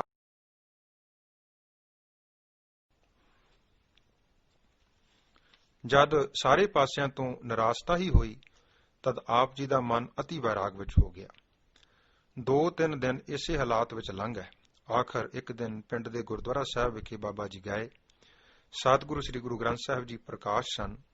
ਅਤ ਵੈਰਾਗ ਵਿੱਚ ਅਰਦਾਸ ਕੀਤੀ, ਜੈਸੀ ਚੌਥੇ ਗੁਰਦੇਵ ਸ੍ਰੀ ਗੁਰੂ ਰਾਮਦਾਸ ਸਾਹਿਬ ਜੀ ਨੇ ਦੇਵ ਗੰਧਾਰੀ ਰਾਗ ਵਿੱਚ ਫਰਮਾਈ ਹੈ। ਅਬ ਹਮ ਚਲੀ ਠਾਕੁਰ ਪਹਿਹਾਰ, ਜਬ ਹਮ ਸ਼ਰਨ ਪ੍ਰਭੂ ਕੀ ਆਈ, ਰਾਖ ਪ੍ਰਭੂ ਭਾਵੇਂ ਮਾਰ ਰਹਾਉ, ਲੋਗਨ ਕੀ ਚਤੁਰਾਈ ਉਪਮਾ, ਤੇ ਬੈਸੰਤਰ ਜਾਰ, ਕੋਈ ਭਲਾ ਕਹੋ ਭਾਵੇਂ ਬੁਰਾ ਕਹੋ, ਹਮ ਤਨ ਦਿਓ ਹੈ ਢਾਰ, ਜੋ ਆਵਤ ਸਰਣ ਠਾਕੁਰ ਪ੍ਰਭ ਤੁਮਰੀ, ਤਿਸ ਰਾਖੋ ਕਿਰਪਾ ਧਾਰ, ਜਨ ਨਾਨਕ ਸਰਣ ਤੁਮਾਰੀ ਹਰ ਜੀਓ, ਰਾਖੋ ਲਾਜ ਮੁਰਾਰ। ਤਥਾ ਅਵਰ ਓਟ ਮੈਂ ਸਗਲੀ ਦੇਖੀ, ਇੱਕ ਤੇਰੀ ਓਟ ਰਹਾਈ ਹੈ। ਹੇ ਸਤਿਗੁਰੂ ਜੀ, ਹੁਣ ਮੈਂ ਸਾਰੇ ਆਸਰੇ ਛੱਡ ਕੇ ਆਪ ਜੀ ਦੀ ਸ਼ਰਨ ਗ੍ਰਹਿਣ ਕੀਤੀ ਹੈ। ਮੇਰੇ ਤੇ ਕਿਰਪਾ ਕਰੋ, ਆਪਣੇ ਸਰੂਪ ਵਿੱਚ ਅਭੇਦਤਾ ਬਖਸ਼ਿਸ਼ ਕਰੋ। ਹੁਣ ਮੈਂ ਆਪ ਜੀ ਦਾ ਦਰ ਛੱਡ ਕੇ ਹੋਰ ਕਿਸੇ ਅੱਗੇ ਹੱਥ ਨਹੀਂ ਅੱਡਾਂਗਾ।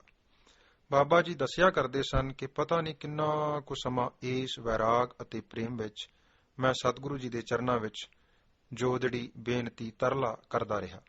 ਇਸੇ ਅਰਦਾਸ ਦੇ ਦੌਰਾਨ ਇੱਕ ਗੈਬੀ ਆਵਾਜ਼ ਸੁਣਾਈ ਦਿੱਤੀ, ਜਿਸ ਦੇ ਬੋਲ ਕੁਝ ਇਸ ਤਰ੍ਹਾਂ ਸਨ ਕਿ ਹਰਨਾਮ ਸਿੰਘ, ਅੰਮ੍ਰਿਤ ਛਕ, ਗੁਰੂ ਵਾਲਾ ਬਣ, ਫਿਰ ਤੈਨੂੰ ਇਹ ਅਵਸਥਾ ਵੀ ਪ੍ਰਾਪਤ ਹੋ ਜਾਵੇਗੀ, ਉਦਾਸ ਨਾ ਹੋ। ਬਸ ਫਿਰ ਕੀ ਸੀ, ਗੁਰੂ ਮਿਲਾਪ ਦੀ ਤੜਫ ਵਾਲੇ ਜੀਵਨ ਨੂੰ ਸੇਧ ਮਿਲ ਗਈ। ਕੁਝ ਹੀ ਦਿਨਾਂ ਬਾਅਦ ਆਪ ਜੀ ਤਖਤ ਸ੍ਰੀ ਕੇਸਗੜ੍ਹ ਸਾਹਿਬ ਅਨੰਦਪੁਰ ਸਾਹਿਬ ਪੁੱਜ ਗਏ ਤੇ ਖੰਡੇ ਬਾਟੇ ਦਾ ਅੰਮ੍ਰਿਤ ਪਾਨ ਕਰਕੇ ਗੁਰਸਿੱਖ ਮੀਤ ਚਲੋ ਗੁਰਚਾਲੀ ਰਹਿਤ ਦੇ ਧਾਰਨੀ ਬਣ ਗਏ। ਹੁਣ ਮਨ ਵਿੱਚ ਹਰ ਵੇਲੇ ਪ੍ਰਭੂ ਮਿਲਾਪ ਲਈ ਤਾਂਗ ਅਤੇ ਉਤਸ਼ਾਹ ਬਣਿਆ ਰਹਿੰਦਾ।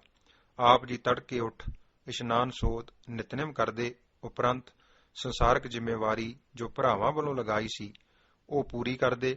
ਕਿਉਂਕਿ ਆਪ ਜੀ ਦੀ ਉਮਰ ਅਜੇ 10 ਕੁ ਸਾਲ ਦੇ ਕਰੀਬ ਹੀ ਸੀ ਕਿ ਆਪ ਜੀ ਦੇ ਪਿਤਾ ਜੀ ਪ੍ਰਭੂ ਨੂੰ ਪਿਆਰੇ ਹੋ ਗਏ। ਕੰਮਕਾਰ ਕਰਦੇ ਵੀ ਮੂਲ ਮੰਤਰ ਦਾ ਜਾਪ ਨਾ ਵਿਸਾਰਦੇ। ਜੇ ਕਿਤੇ ਮੂਲ ਮੰਤਰ ਦੇ ਜਾਪ ਵੱਲੋਂ ਢਿੱਲ ਪੈ ਜਾਂਦੀ ਤਾਂ ਗੁਰਮਤਿ ਦਾ ਪੱਲਾ ਫੜ ਲੈਂਦੇ। ਬਸ ਦਮ ਦਮ ਸਦਾ ਸੰਭਾਲਦਾ, ਦਮ ਨਾ ਬਿਰਥਾ ਜਾਏ। ਇਕੱਲੇ ਸਵਾਸ ਨੂੰ ਨਾਮ ਸਿਮਰਨ ਜਾਂ ਗੁਰਬਾਣੀ ਦੁਆਰਾ ਸਫਲ ਕਰਨ ਦਾ ਯਤਨ ਕਰਦੇ। ਹਰ ਸਮੇਂ ਆਪਣੇ ਮਾਲਕ ਨੂੰ ਮਿਲਣ ਦੀ ਤਾਂਘ ਵਿੱਚ ਬਿਰਹੋਂ ਕੁੱਠੀ ਵਿਜੋਗਣ ਵਾਂਗ ਸਮਾਂ ਬਤੀਤ ਕਰਦੇ। ਪ੍ਰਭੂ ਵਿਛੋੜੇ ਦੀ ਪੀੜਾ ਨੂੰ ਹਿਰਦੇ ਵਿੱਚ ਨੱਪ ਕੇ ਹਰ ਸਮੇਂ ਅਰਦਾਸ ਕਰਿਆ ਕਰਦੇ ਕਿ ਹੇ ਮਾਲਕ ਜੀ, ਹੀਓ ਜੀਓ ਤੁਧ ਨੂੰ ਸਦਾ ਸਲਾਹੀ ਪਿਆਰੇ, ਜਿਚਰ ਕਟ ਅੰਤਰ ਹੈ ਸਾਸਾ, ਇੱਕ ਪਲ ਖਿਨ ਵਿਸਰੈ ਤੂੰ ਸੁਆਮੀ, ਜਾਣੋ ਬਰਸ 85। ਹੁਣ ਤਾਂ ਗੁਰਦੇਵ ਜੀ, ਆਪ ਜੀ ਦੇ ਵਿਛੋੜੇ ਦੀ ਪੀੜ ਜੰਬੂਰਾਂ ਦੇ ਤਸੀਹੇ ਚੱਲਣ ਵਾਲੀ ਗੱਲ ਹੈ, ਇਸ ਤੋਂ ਵੀ ਔਖੀ ਹੈ। ਮਿਹਰ ਦੇ ਸਾਈਂ, ਜੇ ਮੈਨੂੰ ਆਪ ਜੀ ਦਾ ਮਿਲਾਪ ਹੋ ਜਾਵੇ ਤਾਂ ਸੱਚਮੁੱਚ ਇਹ ਸਾਰੇ ਦੁੱਖ ਸੁੱਖਾਂ ਵਿੱਚ ਪਰਤਾਉਣਗੇ। ਸੋ ਦਾਤਾ ਜੀ ਕਿਰਪਾ ਕਰੋ, ਆਪ ਜੀ ਇਸ ਭਾਵ ਤੇ ਆਸ ਵਿੱਚ ਸਮਾਂ ਬਤੀਤ ਕਰਦੇ। ਵਿਛੋਹੇ ਜੰਬੂਰ ਖਵੇ ਨਾ ਮੰਜਨ ਗਾਖੜੇ, ਜੇ ਸੋ ਧਣੀ ਮਲਨ ਨਾਨਕ ਸੁਖ।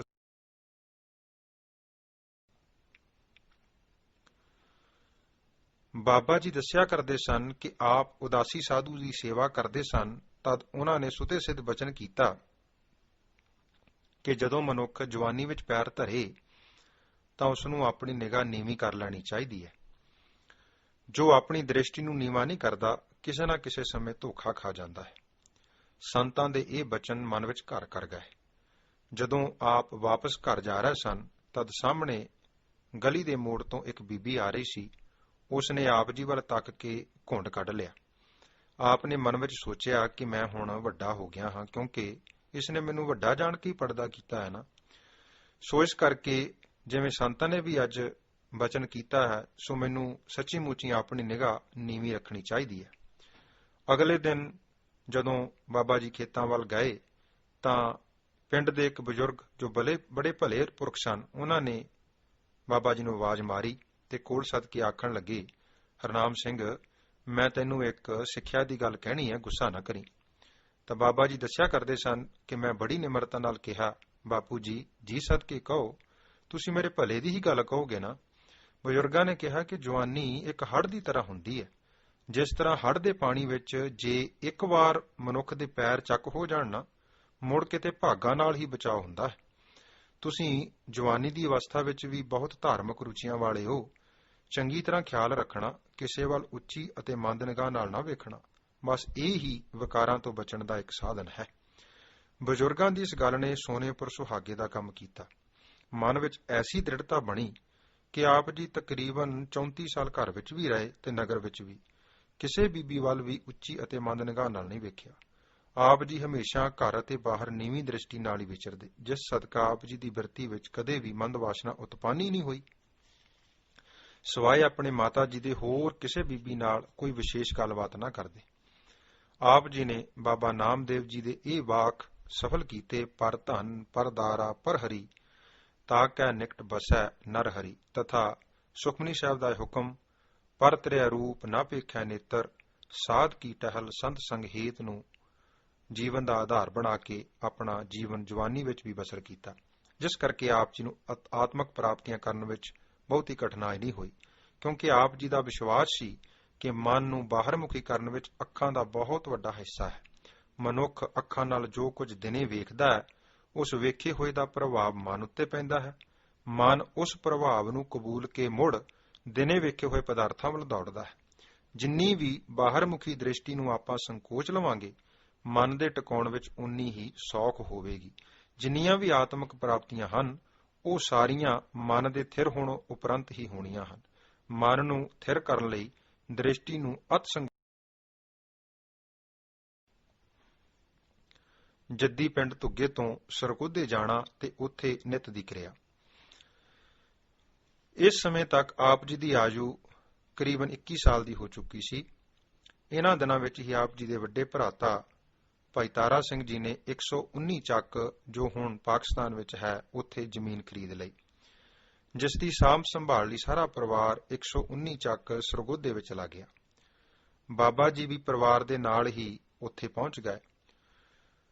ਹੁਣ ਚੌਹਾਂ ਭਰਾਵਾਂ ਨੇ 4 ਹਲ ਬਣਾਏ ਹੋਏ ਸਨ, ਕਿਉਂਕਿ ਪੰਜਵੇਂ ਭਰਾ ਭਾਈ ਮੇਹਰ ਸਿੰਘ ਜੀ, ਜੋ ਵੱਡੇ ਸਨ, 1914 ਈਸਵੀ ਦੀ ਜੰਗ ਵਿੱਚ ਚੜ੍ਹਾਈ ਕਰ ਗਏ ਸਨ। ਸੋ ਵਾਹੀ ਕਿੱਤੇ ਦਾ ਕੰਮ ਚੌਹਾਂ ਭਰਾਵਾਂ ਨੇ ਆਰੰਭ ਕਰ ਲਿਆ। ਆਪ ਜੀ ਵੀ ਸਵੇਰ ਤੋਂ ਸ਼ਾਮ ਤੱਕ ਬਾਕੀ ਭਰਾਵਾਂ ਨਾਲ ਵਾਹੀ ਕਰਦੇ ਅਤੇ ਸ਼ਾਮ ਨੂੰ ਡੇਰੇ ਆ ਕੇ ਸਾਰੇ ਪਸ਼ੂਆਂ ਵਾਸਤੇ ਹੱਥ ਨਾਲ ਪੱਠੇ ਟੁੱਕਦੇ, ਕਿਉਂਕਿ ਉਸ ਸਮੇਂ ਪੱਠੇ ਕੁਤਰਨ ਵਾਲੀਆਂ ਮਸ਼ੀਨਾਂ ਅਜੇ ਇਜਾਦ ਨਹੀਂ ਸਨ ਹੋਈਆਂ। ਸੋ ਸਾਰੇ ਡੰਗਰਾਂ ਨੂੰ ਪੱਠੇ ਪਾ ਕੇ ਇਸ਼ਨਾਨ ਕਰਦੇ ਅਤੇ ਪ੍ਰਸ਼ਾਦਾ ਛਕਣ ਉਪਰੰਤ ਇੱਕ ਨਹਿਰ ਦਾ ਸੂਆ, ਇੱਕ ਰਜਵਾਹਾ, ਜੋ ਆਪ ਜੀ ਦੇ ਟਿਕਾਣੇ ਤੋਂ ਇੱਕ ਮੁਰੱਬੇ ਕੁ ਦੀ ਵਿੱਥ ਤੇ ਸੀ, ਉੱਥੇ ਇਕਾਂਤ ਵਿੱਚ ਜਾ ਕੇ ਸੋਦਾਰ ਰਹਿਰਸ ਦਾ ਪਾਠ ਕਰਨ ਉਪਰੰਤ ਮੂਲ ਮੰਤਰ ਅਤੇ ਗੁਰਮੰਤਰ ਦਾ ਜਾਪ ਕਰਦੇ। ਸਾਰਾ ਦਿਨ ਕੰਮ ਕਰਨ ਸਦਕਾ ਜੇ ਅਭਿਆਸ ਕਰਦਿਆਂ ਆਲਸ ਜਾਂ ਨੀਂਦ ਆਉਂਦੀ ਤਾਂ ਰਜਵਾਹੇ ਦੇ ਠੰਡੇ ਪਾਣੀ ਦੇ ਛਿੱਟੇ ਅੱਖਾਂ ਵਿੱਚ ਮਾਰ ਲੈਂਦੇ। ਜੇ ਫਿਰ ਵੀ ਨੀਂਦ ਜ਼ਰੂਰ ਪਾਉਂਦੀ ਤਾਂ ਵਗਦੇ ਰਜਵਾਹੇ ਦੇ ਪਾਣੀ ਵਿੱਚ ਖਲੋ ਜਾਂਦੇ ਤੇ ਸਿਮਰਨ ਕਰਦੇ। ਠੰਡ ਲੱਗਣ ਤੇ ਬਾਹਰ ਫਿਰ ਚੌਂਕੜਾ ਮਾਰ ਕੇ ਬੈਠ ਜਾਂਦੇ। ਇਸ ਤਰ੍ਹਾਂ ਸਾਵਧਾਨ ਇਕਾਗਰ ਚੀਤ ਹੋ ਕੇ ਰਾਤ ਦੇ ਤਕਰੀਬਨ 12 ਵਜੇ ਆਪਣੇ ਸਥਾਨ ਤੇ ਆ ਕੇ ਆਸਣ ਤੇ ਬਿਰਾਜਦੇ।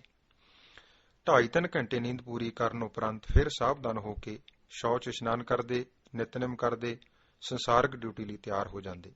ਬਾਬਾ ਜੀ ਦਾ ਕਹਿਣਾ ਸੀ ਕਿ ਕੋਈ ਵੀ ਦਿਨ ਐਸਾ ਨਹੀਂ ਸੀ ਜਿਸ ਦਿਨ ਅਸੀਂ ਆਪਣੇ ਬਾਕੀ ਭਰਾਵਾਂ ਤੋਂ ਪਿੱਛੋਂ ਉੱਠੇ ਹੋਈਏ। ਬਾਅਦ ਵਿੱਚ ਤਾਂ ਗੁਰੂ ਮਿਹਰ ਸਦਕਾ ਨੀਂਦ ਇੰਨੀ ਘਟ ਗਈ ਕਿ ਮੰਜੇ ਬੈਠਿਆਂ ਜੇ 2-3 ਦਫਾ ਉਗਲਾਟ ਆ ਜਾਂਦੇ ਤਾਂ ਨੀਂਦ ਪੂਰੀ ਹੋ ਜਾਂਦੀ। ਕਿਸੇ ਵੀ ਕਿਸਮ ਦੀ ਸਰੀਰਕ ਜਾਂ ਦਿਮਾਗੀ ਥਕਾਵਟ ਨਹੀਂ ਰਹਿੰਦੀ। ਤਕਰੀਬਨ 5 ਵਜੇ ਫਿਰ ਹਲ ਲੈ ਕੇ ਬਾਕੀ ਭਰਾਵਾਂ ਨਾਲ ਖੇਤਾਂ ਵਿੱਚ ਚਲੇ ਜਾਣਾ। ਆਪ ਜੀ ਆਪਣਾ ਹਲ ਵਿਚਕਾਰ ਰੱਖਿਆ ਕਰਦੇ ਸਨ। ਕਿਸੇ ਨਾਲ ਕੋਈ ਸੰਸਾਰੀ ਗੱਲਬਾਤ ਨਾ ਕਰਦੇ। ਇੱਕ ਹੱਥ ਵਿੱਚ ਮਾਲਾ ਲੈ ਲੈਣੀ ਜਾਂ ਦੂਸਰੇ ਹਲ ਵਿੱਚ ਜੰਗੀ ਜਾਂ ਉਂਝ ਗਿਣਤੀ ਦਾ ਹਿਸਾਬ ਕਿਤਾਬ ਲਾ ਕੇ ਆਪ ਹਲ ਦੇ ਮਗਰ ਟੁਰੇ ਰਹਿਣਾ ਤੇ ਮਨ ਨੂੰ ਹਾਲੀ ਕਰਕੇ ਨਾਮ ਦਾ ਬੀਜ ਬੀਜੀ ਜਾਣਾ। ਸ੍ਰੀ ਗੁਰੂ ਨਾਨਕ ਦੇਵ ਜੀ ਦਾ ਫਰਮਾਨ ਆਪ ਜੀ ਦੇ ਜੀਵਨ 'ਚ ਪੂਰਨ ਤੌਰ ਤੇ ਘਟਦਾ ਸੀ ਕਿ ਮਨ ਹਾਲੀ ਕਿਰਸਾਣੀ ਕਰਨੀ, ਸਰਮ ਪਾਣੀ ਧਨ ਖੇਤ, ਨਾਮ ਬੀਜ, ਸੰਤੋਖ ਸੁਹਾਗਾ, ਰੱਖ ਗਰੀਬੀ ਵੇਸ। ਹਲ ਵਾਹੁੰਦਿਆਂ ਹੀ ਆਪ ਜੀ ਨੇ ਥਿਰ ਕਰ ਬੈਸੋ ਹਰ ਜਨ ਪਿਆਰੇ, ਸਤਿਗੁਰ ਤੁਮਰੇ ਕਾਜ ਸਵਾਰੇ, ਰਹਾਉ ਦੁਸ਼ਟ ਦੂਤ ਪਰਮੇਸ਼ਰ ਮਾਰੇ, ਜਨ ਕੀ ਪੈਜ ਰੱਖੀ ਕਰਤਾਰੇ, ਬਾਦਸ਼ਾਹ ਸ਼ਾਹ ਸਭ ਵਸ ਕਰ ਦੀਨੇ, ਅੰਮ੍ਰਿਤ ਨਾਮ ਮਹਾਰਸ ਪੀਨੇ, ਨਿਰਭਉ ਹੋਏ ਭਜੋ ਭਗਵਾਨ, ਸਾਧ ਸੰਗਤ ਮਿਲ ਕੀਨੋ ਦਾਨ, ਸਰਨ ਪਰੇ ਪ੍ਰਭ ਅੰਤਰਜਾਮੀ, ਨਾਨਕ ਓਟ ਪਕਰੀ ਪ੍ਰਭ ਸੁਆਮੀ। ਅਤੇ ਸੋਰਠ ਮਹੱਲਾ 5ਵਾਂ। ਗਈ ਬਹੋੜ ਬੰਦੀ ਛੋੜ, ਨਿਰੰਕਾਰ ਦੁਖਦਾਰੀ, ਕਰਮ ਨਾ ਜਾਣਾ ਧਰਮ ਨਾ ਜਾਣਾ, ਲੋਭੀ ਮਾਇਆ ਧਾਰੀ, ਨਾਮ ਪਰਿਓ ਭਗਤ ਗੋਬਿੰਦ ਕਾ, ਇਹ ਰਾਖੋ ਪੈਜ ਤੁਮਾਰੀ। ਸੋਰਠ ਮਹੱਲਾ 5ਵਾਂ।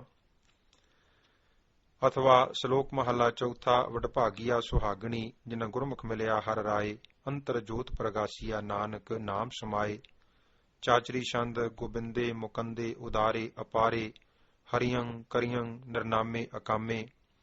ਸੰਸਕ੍ਰਿਤੀ ਸ਼ਲੋਕਾਂ ਵਿੱਚੋਂ ਘੋਰ ਦੁਖਿਅੰ ਅਨਕ ਹਤਿਅੰ, ਜਨਮ ਦਾਰਿਦਰੰ ਮਹਾ ਵਿਖਿਆਦੰ, ਮਿਟੰਤ ਸਗਲ ਸਿਮਰੰਤ ਹਰ ਨਾਮ ਨਾਨਕ, ਜੈਸੇ ਪਾਵਕ ਕਾਸ਼ਟ ਭਸਮੰ ਕਰੋਤ।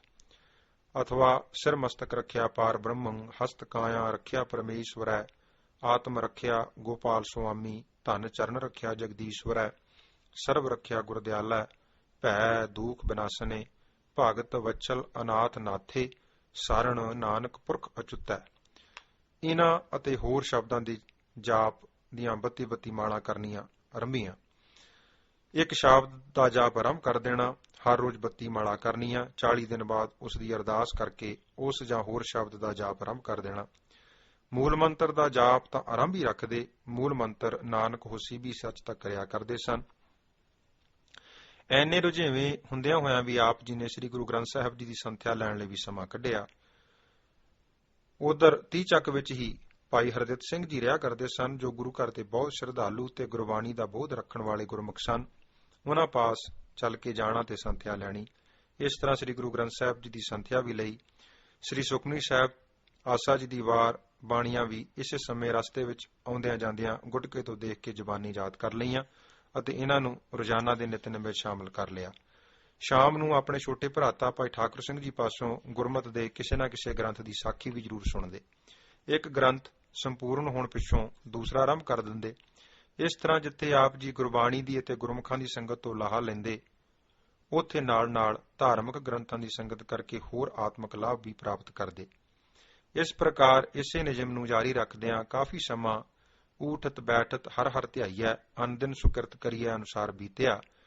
ਜਿੱਥੇ ਆਪ ਜੀ ਨੇ ਸ੍ਰੀ ਗੁਰੂ ਗ੍ਰੰਥ ਸਾਹਿਬ ਜੀ ਅਤੇ ਹੋਰ ਗੁਰਮਤਿ ਦੇ ਬਹੁਤ ਸਾਰੇ ਗ੍ਰੰਥਾਂ ਦਾ ਅਧਿਐਨ ਕੀਤਾ, ਉੱਥੇ ਆਪ ਜੀ ਨੇ ਦੂਸਰੇ ਮੱਤਾਂ ਨਾਲ ਸੰਬੰਧਿਤ ਧਰਮ ਗ੍ਰੰਥਾਂ ਦੀ ਵੀ ਕਾਫੀ ਖੋਜ ਕੀਤੀ।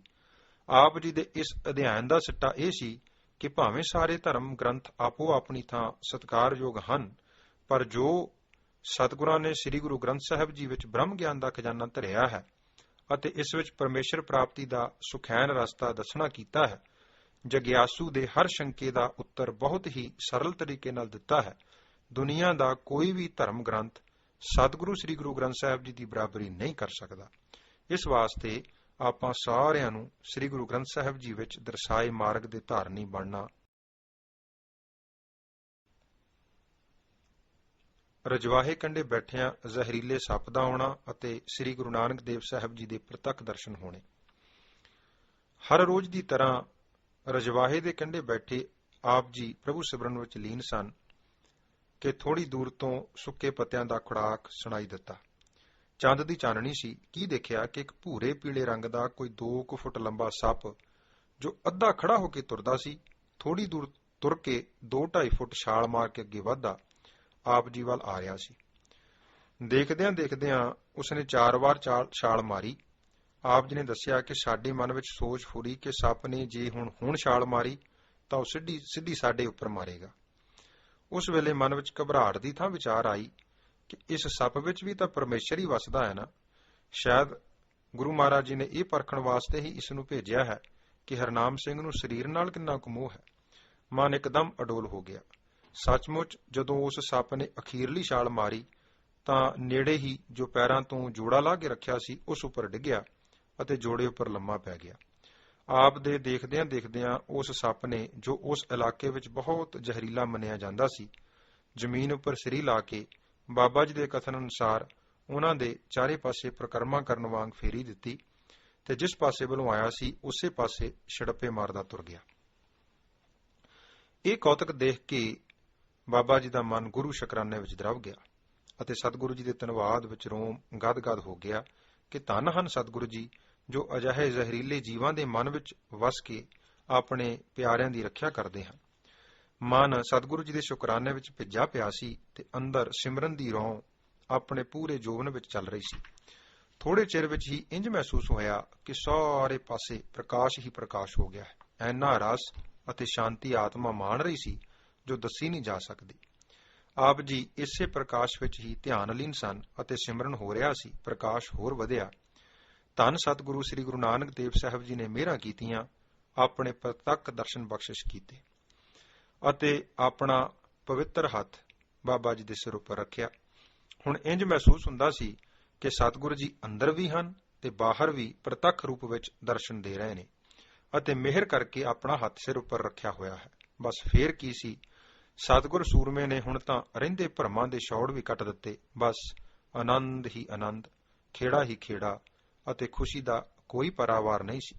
ਬਾਬਾ ਕਬੀਰ ਜੀ ਦੇ ਕਥਨ ਅਨੁਸਾਰ, ਕਬੀਰ ਚਰਨ ਕਮਲ ਕੀ ਮੌਜ ਕੋ ਕਹਿ ਕੈਸੇ ਉਨਮਾਨ, ਕਹਿਬੇ ਕੋ ਸ਼ੋਭਾ ਨਹੀਂ ਦੇਖਾ ਹੀ ਪ੍ਰਵਾਨ।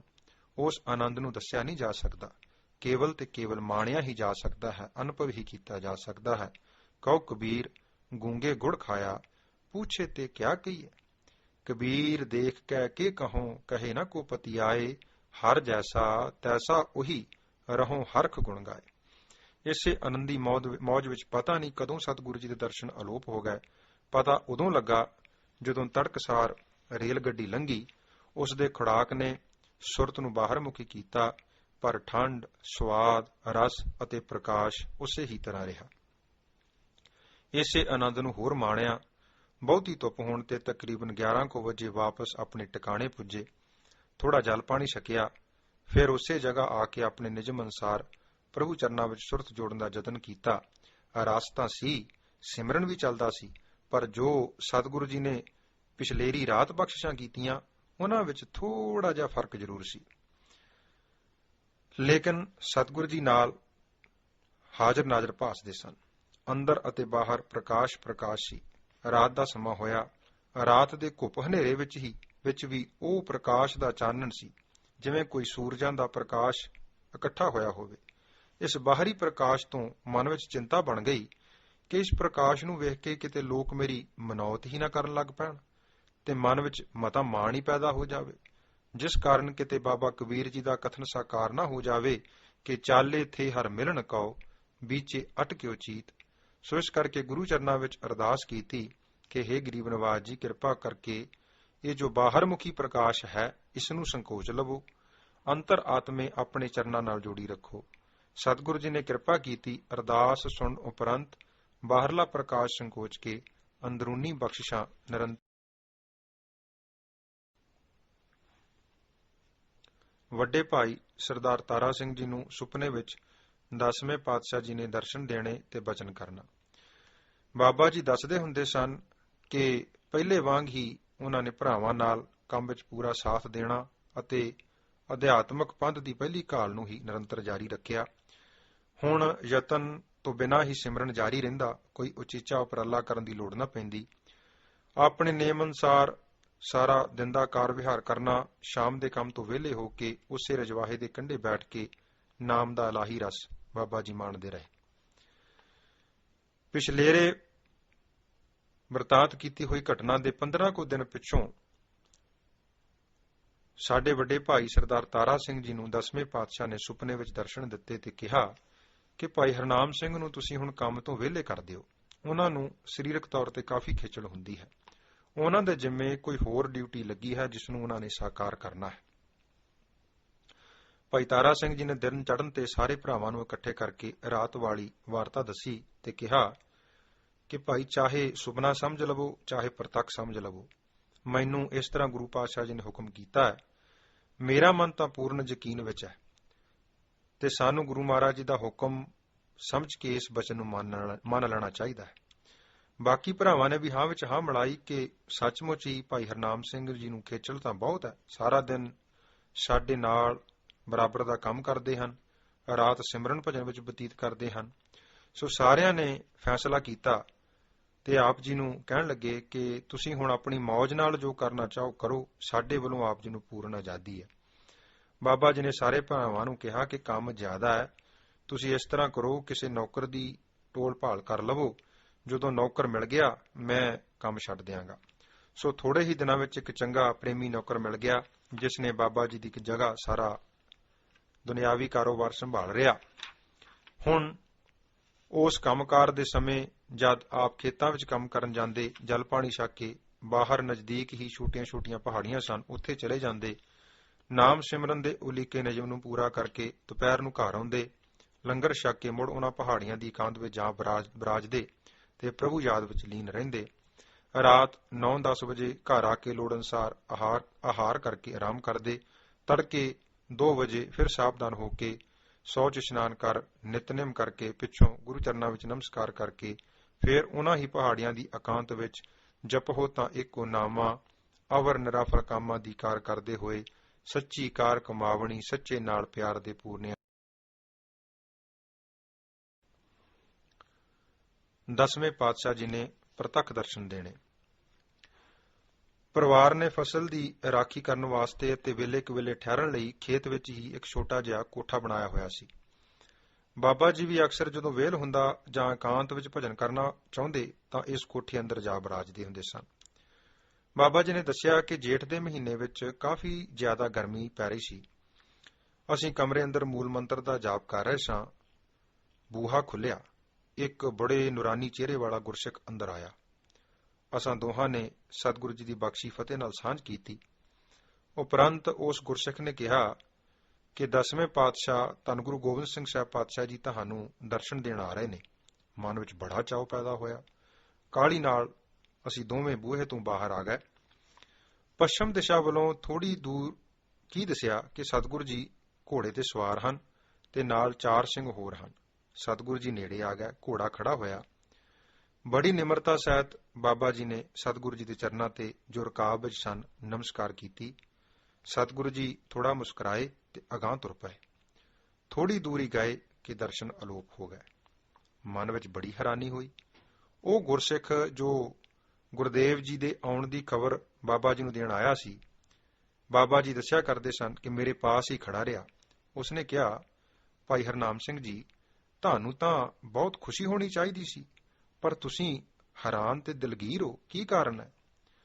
ਆਪ ਜੀ ਨੇ ਦੱਸਿਆ ਕਿ ਮੈਂ ਉਸ ਗੁਰਮੁਖ ਪਿਆਰੇ ਨੂੰ ਬੇਨਤੀ ਕੀਤੀ ਕਿ ਮੈਂ ਦਿਲਗੀਰ ਇਸ ਕਰਕੇ ਹਾਂ ਕਿ ਸਤਿਗੁਰੂ ਜੀ ਨੇ ਦਰਸ਼ਨ ਤਾਂ ਦਿੱਤੇ ਪਰ ਬਚਨ ਕੋਈ ਨਹੀਂ ਕੀਤਾ। ਉਸ ਗੁਰਸਿੱਖ ਨੇ ਉੱਤਰ ਦਿੱਤਾ ਕਿ ਸਤਿਗੁਰੂ ਜੀ ਤੁਹਾਡੀ ਭਜਨ ਬੰਦਗੀ ਉੱਪਰ ਬਹੁਤ ਪ੍ਰਸੰਨ ਹਨ, ਜਿਸ ਕਰਕੇ ਤੁਹਾਨੂੰ ਦਰਸ਼ਨ ਦਿੱਤੇ ਨੇ। ਬਚਨ ਇਸ ਕਰਕੇ ਨਹੀਂ ਹੋਏ ਕਿਉਂਕਿ ਤੁਸੀਂ ਨਿਤਨੇਮ ਵਿੱਚ ਜਾਪ ਸਾਹਿਬ ਦਾ ਪਾਠ ਨਹੀਂ ਕਰਦੇ। ਬਾਬਾ ਜੀ ਨੇ ਕਿਹਾ ਕਿ ਜਾਪ ਸਾਹਿਬ ਦਾ ਪਾਠ ਥੋੜਾ ਕਠਿਨ ਹੋਣ ਕਰਕੇ ਮੈਂ ਨਹੀਂ ਕਰਦਾ। ਸ੍ਰੀ ਸੁਖਮਨੀ ਸਾਹਿਬ ਆਸਾ ਜੀ ਦੀ ਵਾਰ ਤਾਂ ਹਰ ਰੋਜ਼ ਕਰਦਾ। ਗੁਰਸਿੱਖ ਨੇ ਉੱਤਰ ਦਿੱਤਾ ਕਿ ਜੋ ਸਤਿਗੁਰੂ ਜੀ ਦਾ ਹੁਕਮ ਹੈ ਉਸ ਨੂੰ ਪੂਰਾ ਕਰਨਾ ਅਤ ਜ਼ਰੂਰੀ ਹੈ।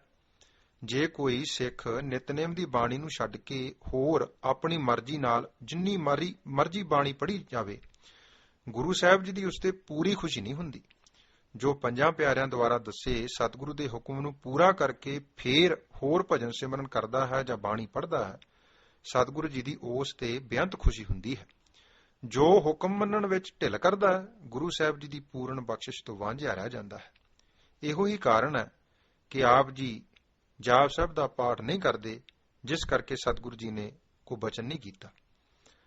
ਉਸੇ ਦਿਨ ਤੋਂ ਭਾਵੇਂ ਕਿੰਨਾ ਵੀ ਸਮਾਂ ਲੱਗੇ, ਸਹਿਜੇ ਸਹਿਜੇ ਹਰ ਰੋਜ਼ ਜਾਪ ਸਾਹਿਬ ਦਾ ਪਾਠ ਨਿਤਨੇਮ ਵਿੱਚ ਬਾਬਾ ਜੀ ਨੇ ਸ਼ਾਮਲ ਕਰ ਲਿਆ ਤੇ ਥੋੜਾ ਥੋੜਾ ਕਰਕੇ ਜਵਾਨੀ ਵੀ ਕੰਠ ਕਰ ਲਿਆ। ਗੁਰਬਾਣੀ ਵੀ ਜੋ ਗੁਰਸਿੱਖ ਨੇ ਬਾਬਾ ਜੀ ਨੂੰ ਸਤਿਗੁਰੂ ਜੀ ਦੇ ਹੁਕਮ ਮੰਨਣ ਦਾ ਉਪਦੇਸ਼ ਦਿੱਤਾ, ਉਸੇ ਤਰ੍ਹਾਂ ਗੁਰੂ ਹੁਕਮ ਮੰਨਣ ਦੀ ਪ੍ਰੋੜਤਾ ਗੁਰਬਾਣੀ ਵੀ ਕਰਦੀ ਹੈ। ਆਸਾ ਦੀ ਵਾਰ ਵਿੱਚ ਗੁਰੂ ਹੁਕਮ ਹੈ ਕਿ ਹੁਕਮ ਮੰਨਿਆ ਹੋਵੇ ਪ੍ਰਵਾਨ, ਤਾਂ ਖਸਮੇ ਕਾ ਮਹਿਲ ਪਾਏ ਸੀ। ਤਥਾ ਗੁਰੂ ਨਾਨਕ ਦੇਵ ਸਾਹਿਬ ਜੀ ਦਾ ਫਰਮਾਨ ਹੈ, ਹੁਕਮ ਰਜਾਈ ਜੋ ਚੱਲੈ ਸੋ ਪਵੈ ਖਜ਼ਾਨਾ। ਇੱਥੇ ਕੋਈ ਵੀ ਹੀਲ ਹੁਜਤ ਜਾਂ ਛੋਟ ਨਹੀਂ। ਜਿਵੇਂ ਤੀਸਰੇ ਪਾਤਸ਼ਾਹ ਧੰਨ ਗੁਰੂ ਅਮਰਦਾਸ ਸਾਹਿਬ ਜੀ ਦਾ ਫਰਮਾਨ ਹੈ ਸੋਰਠ ਰਾਗ ਵਿੱਚ, ਸੋ ਸਿੱਖ ਸਖਾ ਬੰਧਪ ਹੈ ਭਾਈ, ਜੇ ਗੁਰ ਕੇ ਭਾਣੇ ਵਿੱਚ ਆਵੈ। ਆਪਣਾ ਭਾਣਾ ਜੋ ਚੱਲੈ ਭਾਈ, ਵਿਛੜ ਚੋਟਾਂ ਖਾਵੈ। ਗੁਰੂ ਕੀ ਸਿੱਖੀ ਵਿੱਚ ਤਾਂ ਹੁਕਮ ਮੰਨਣ ਨੂੰ ਹੀ ਪ੍ਰਧਾਨਤਾ ਦਿੱਤੀ ਗਈ ਹੈ।